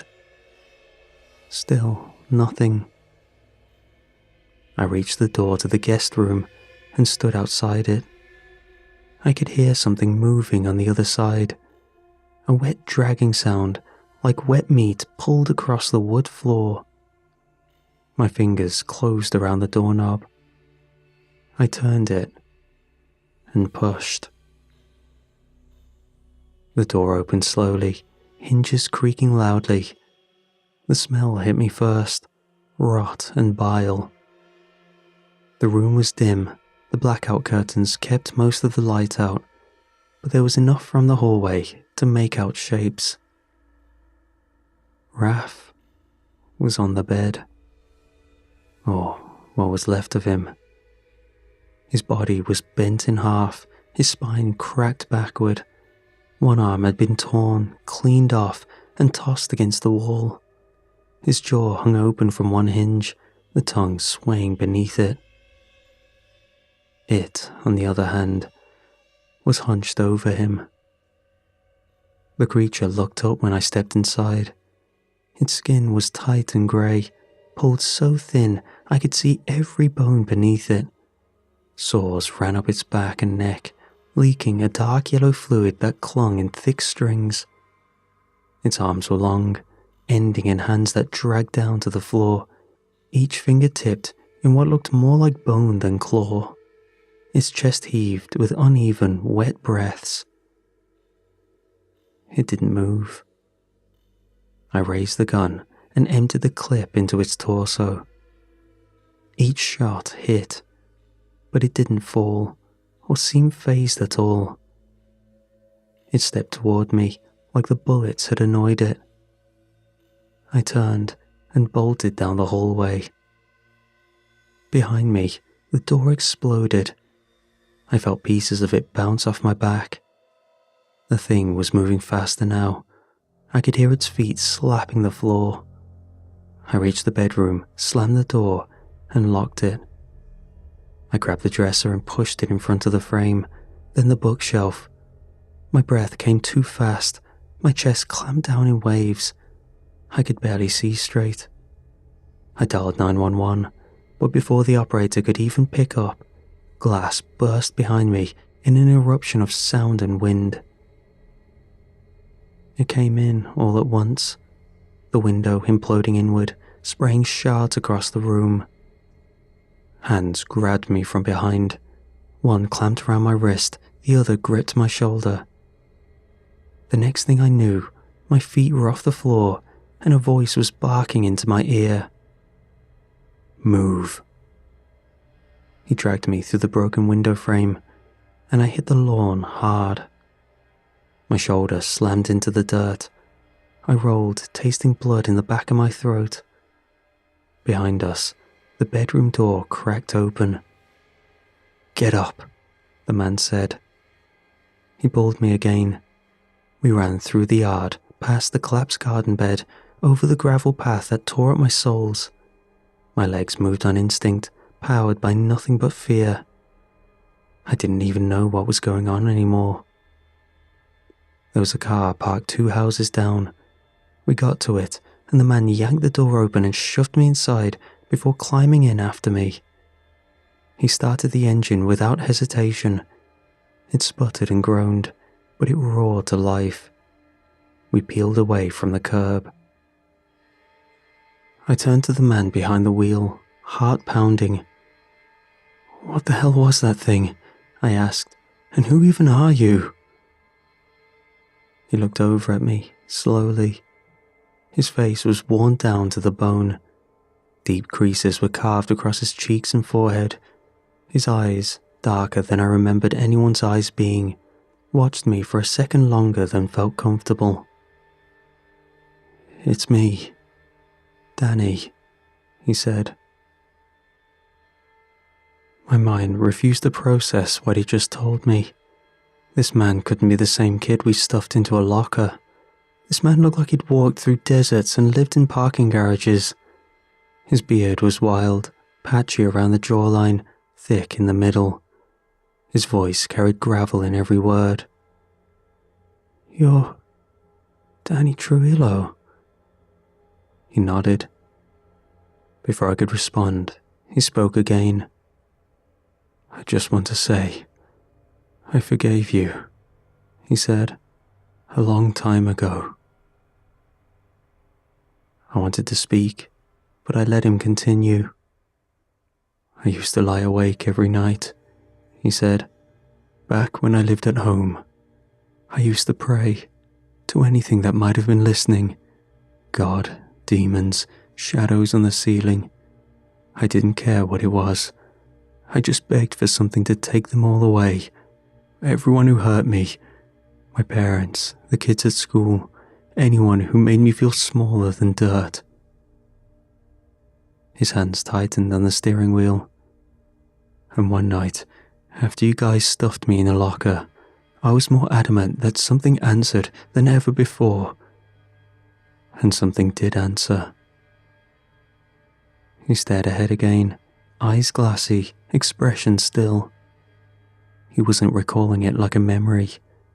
He was reciting it, something he told himself so many times the words had become carved into the inside of his skull. "The first to go were my parents. I found them in the living room. My dad's back was snapped in half. My mom, she looked like she'd been folded into the carpet. The police said it was some kind of freak collapse. They moved me into a home 2 towns over, and that should have been the end of it. But it wasn't." He finally looked at me again. He kept going. Every name I had ever whispered in anger, every person I wished harm on, every curse I made with tears in my eyes. It hunted them down, one by one. Sometimes years later, sometimes across the country. His voice dropped lower. "You were the last, because you were far. That's it. You lived too far, and it took time." I didn't know what to say. "I didn't know it would last this long," he said. "I thought it would burn out or turn on me. I tried to keep ahead of it, I really did. I moved every 6 months, I tried attacking it, and every solution you could think of, I've probably tried it. It didn't help. I'm sorry about Greg, I'm sorry about Lex, Jamie, Raph. I tried my best." The car sat in silence for a long time. Danny's story drifted through the air like a bad smell that wouldn't leave. I turned toward him, my voice catching before it escaped my throat. "How do we stop it?" He didn't answer right away. He reached between the seat and the center console and pulled out a dented metal thermos. He unscrewed the lid and took a sip. The smell that rose up was sharp and chemical. My stomach turned. "I've been preparing for years," he said. "Testing things. I don't know if it's alive in the way you and I are, but it reacts to pain. I've harmed it before, so it can die." "How?" "I've built something that might work. Ammunition soaked in a mix I've been tweaking for the better part of a decade. Silver powder, industrial salt, lye, iron fillings, and a few other things. He reached into his pocket and took out a single round. The casing shimmered, not with polish, but something deeper, something buried in the metal. He held it between his fingers with care. I created the first version of this bullet a few months ago.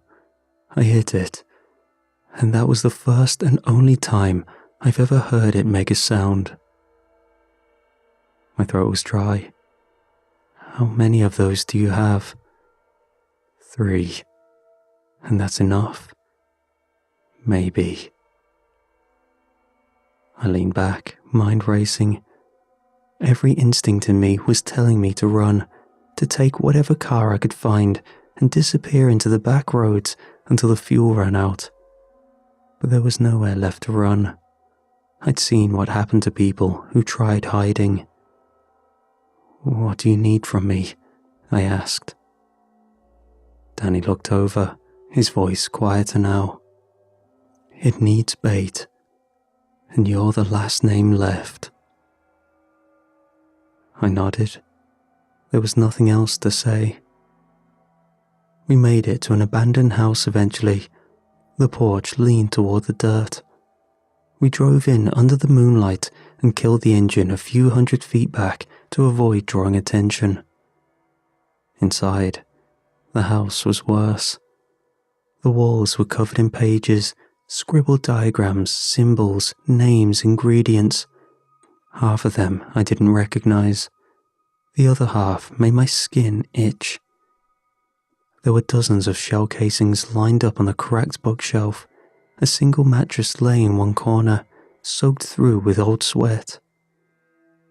Danny opened a chest in the back and pulled out the weapon. It was a hunting rifle, heavily modified, with wire wrapped around the barrel and scratches etched into the stock.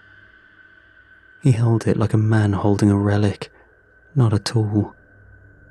"I'll take the shot," he said. "You stay in the center of the room. Try to distract it." We waited. Hours passed. The moon drifted. Every sound made my muscles twitch. I sat on the floor with the empty gun from my house across my lap. It was useless now, but I couldn't let go of it. At some point, the wind died. Danny raised the rifle without a word. The door exploded inward.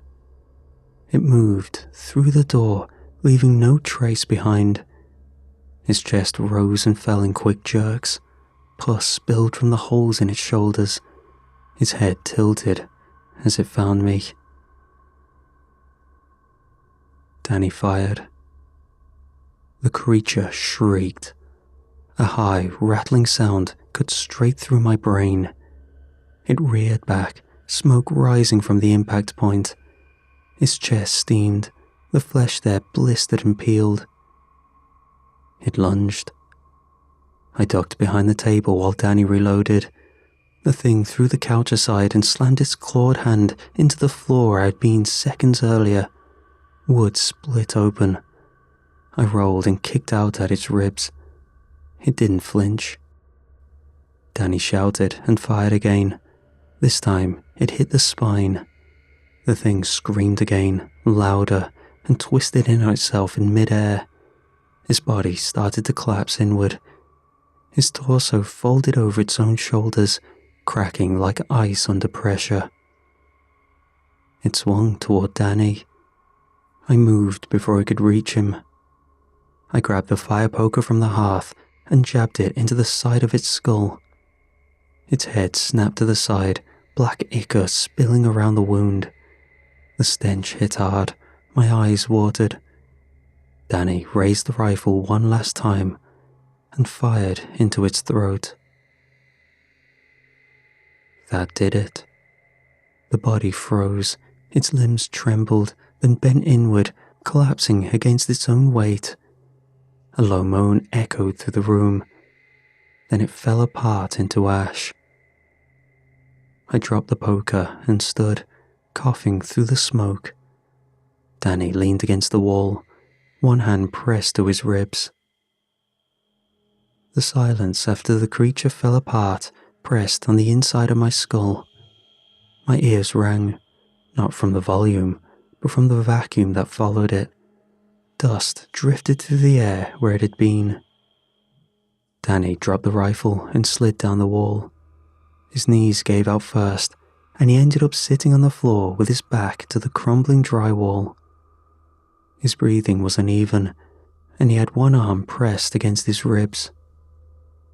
I saw a line of red seeping through his shirt, trailing down from beneath his elbow.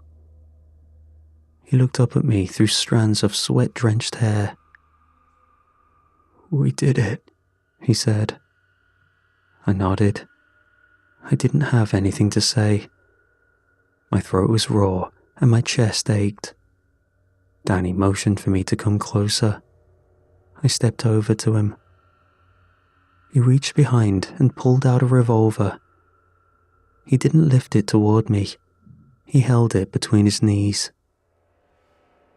"I need you to shoot me."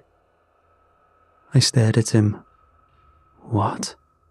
"In the side. Nothing vital. Enough to look real." I took a step back. Why would I do that? Because the police are going to need someone to blame. They're not going to take this story and put it in a report. You know that. He tilted his head and met my eyes. His voice stayed calm. "You shoot me. Tell them I lost it. Tell them I killed your friends, came for you next. You fought back, barely survived. I take the blame. It's over. And you go home." "That's insane. You saved my life." His gaze didn't waver. I crouched next to him and grabbed his arm. "There has to be another way." "There isn't." He pressed the gun into my hand. "No one's gonna believe what we saw. You know that. You can barely believe it yourself. I can see it all over you. What we killed didn't leave proof. There's no body or explanation you can give to the cops. They'll think you snapped too. Unless you have someone to point to. I'm not doing this." Danny leaned back and let his head rest against the wall.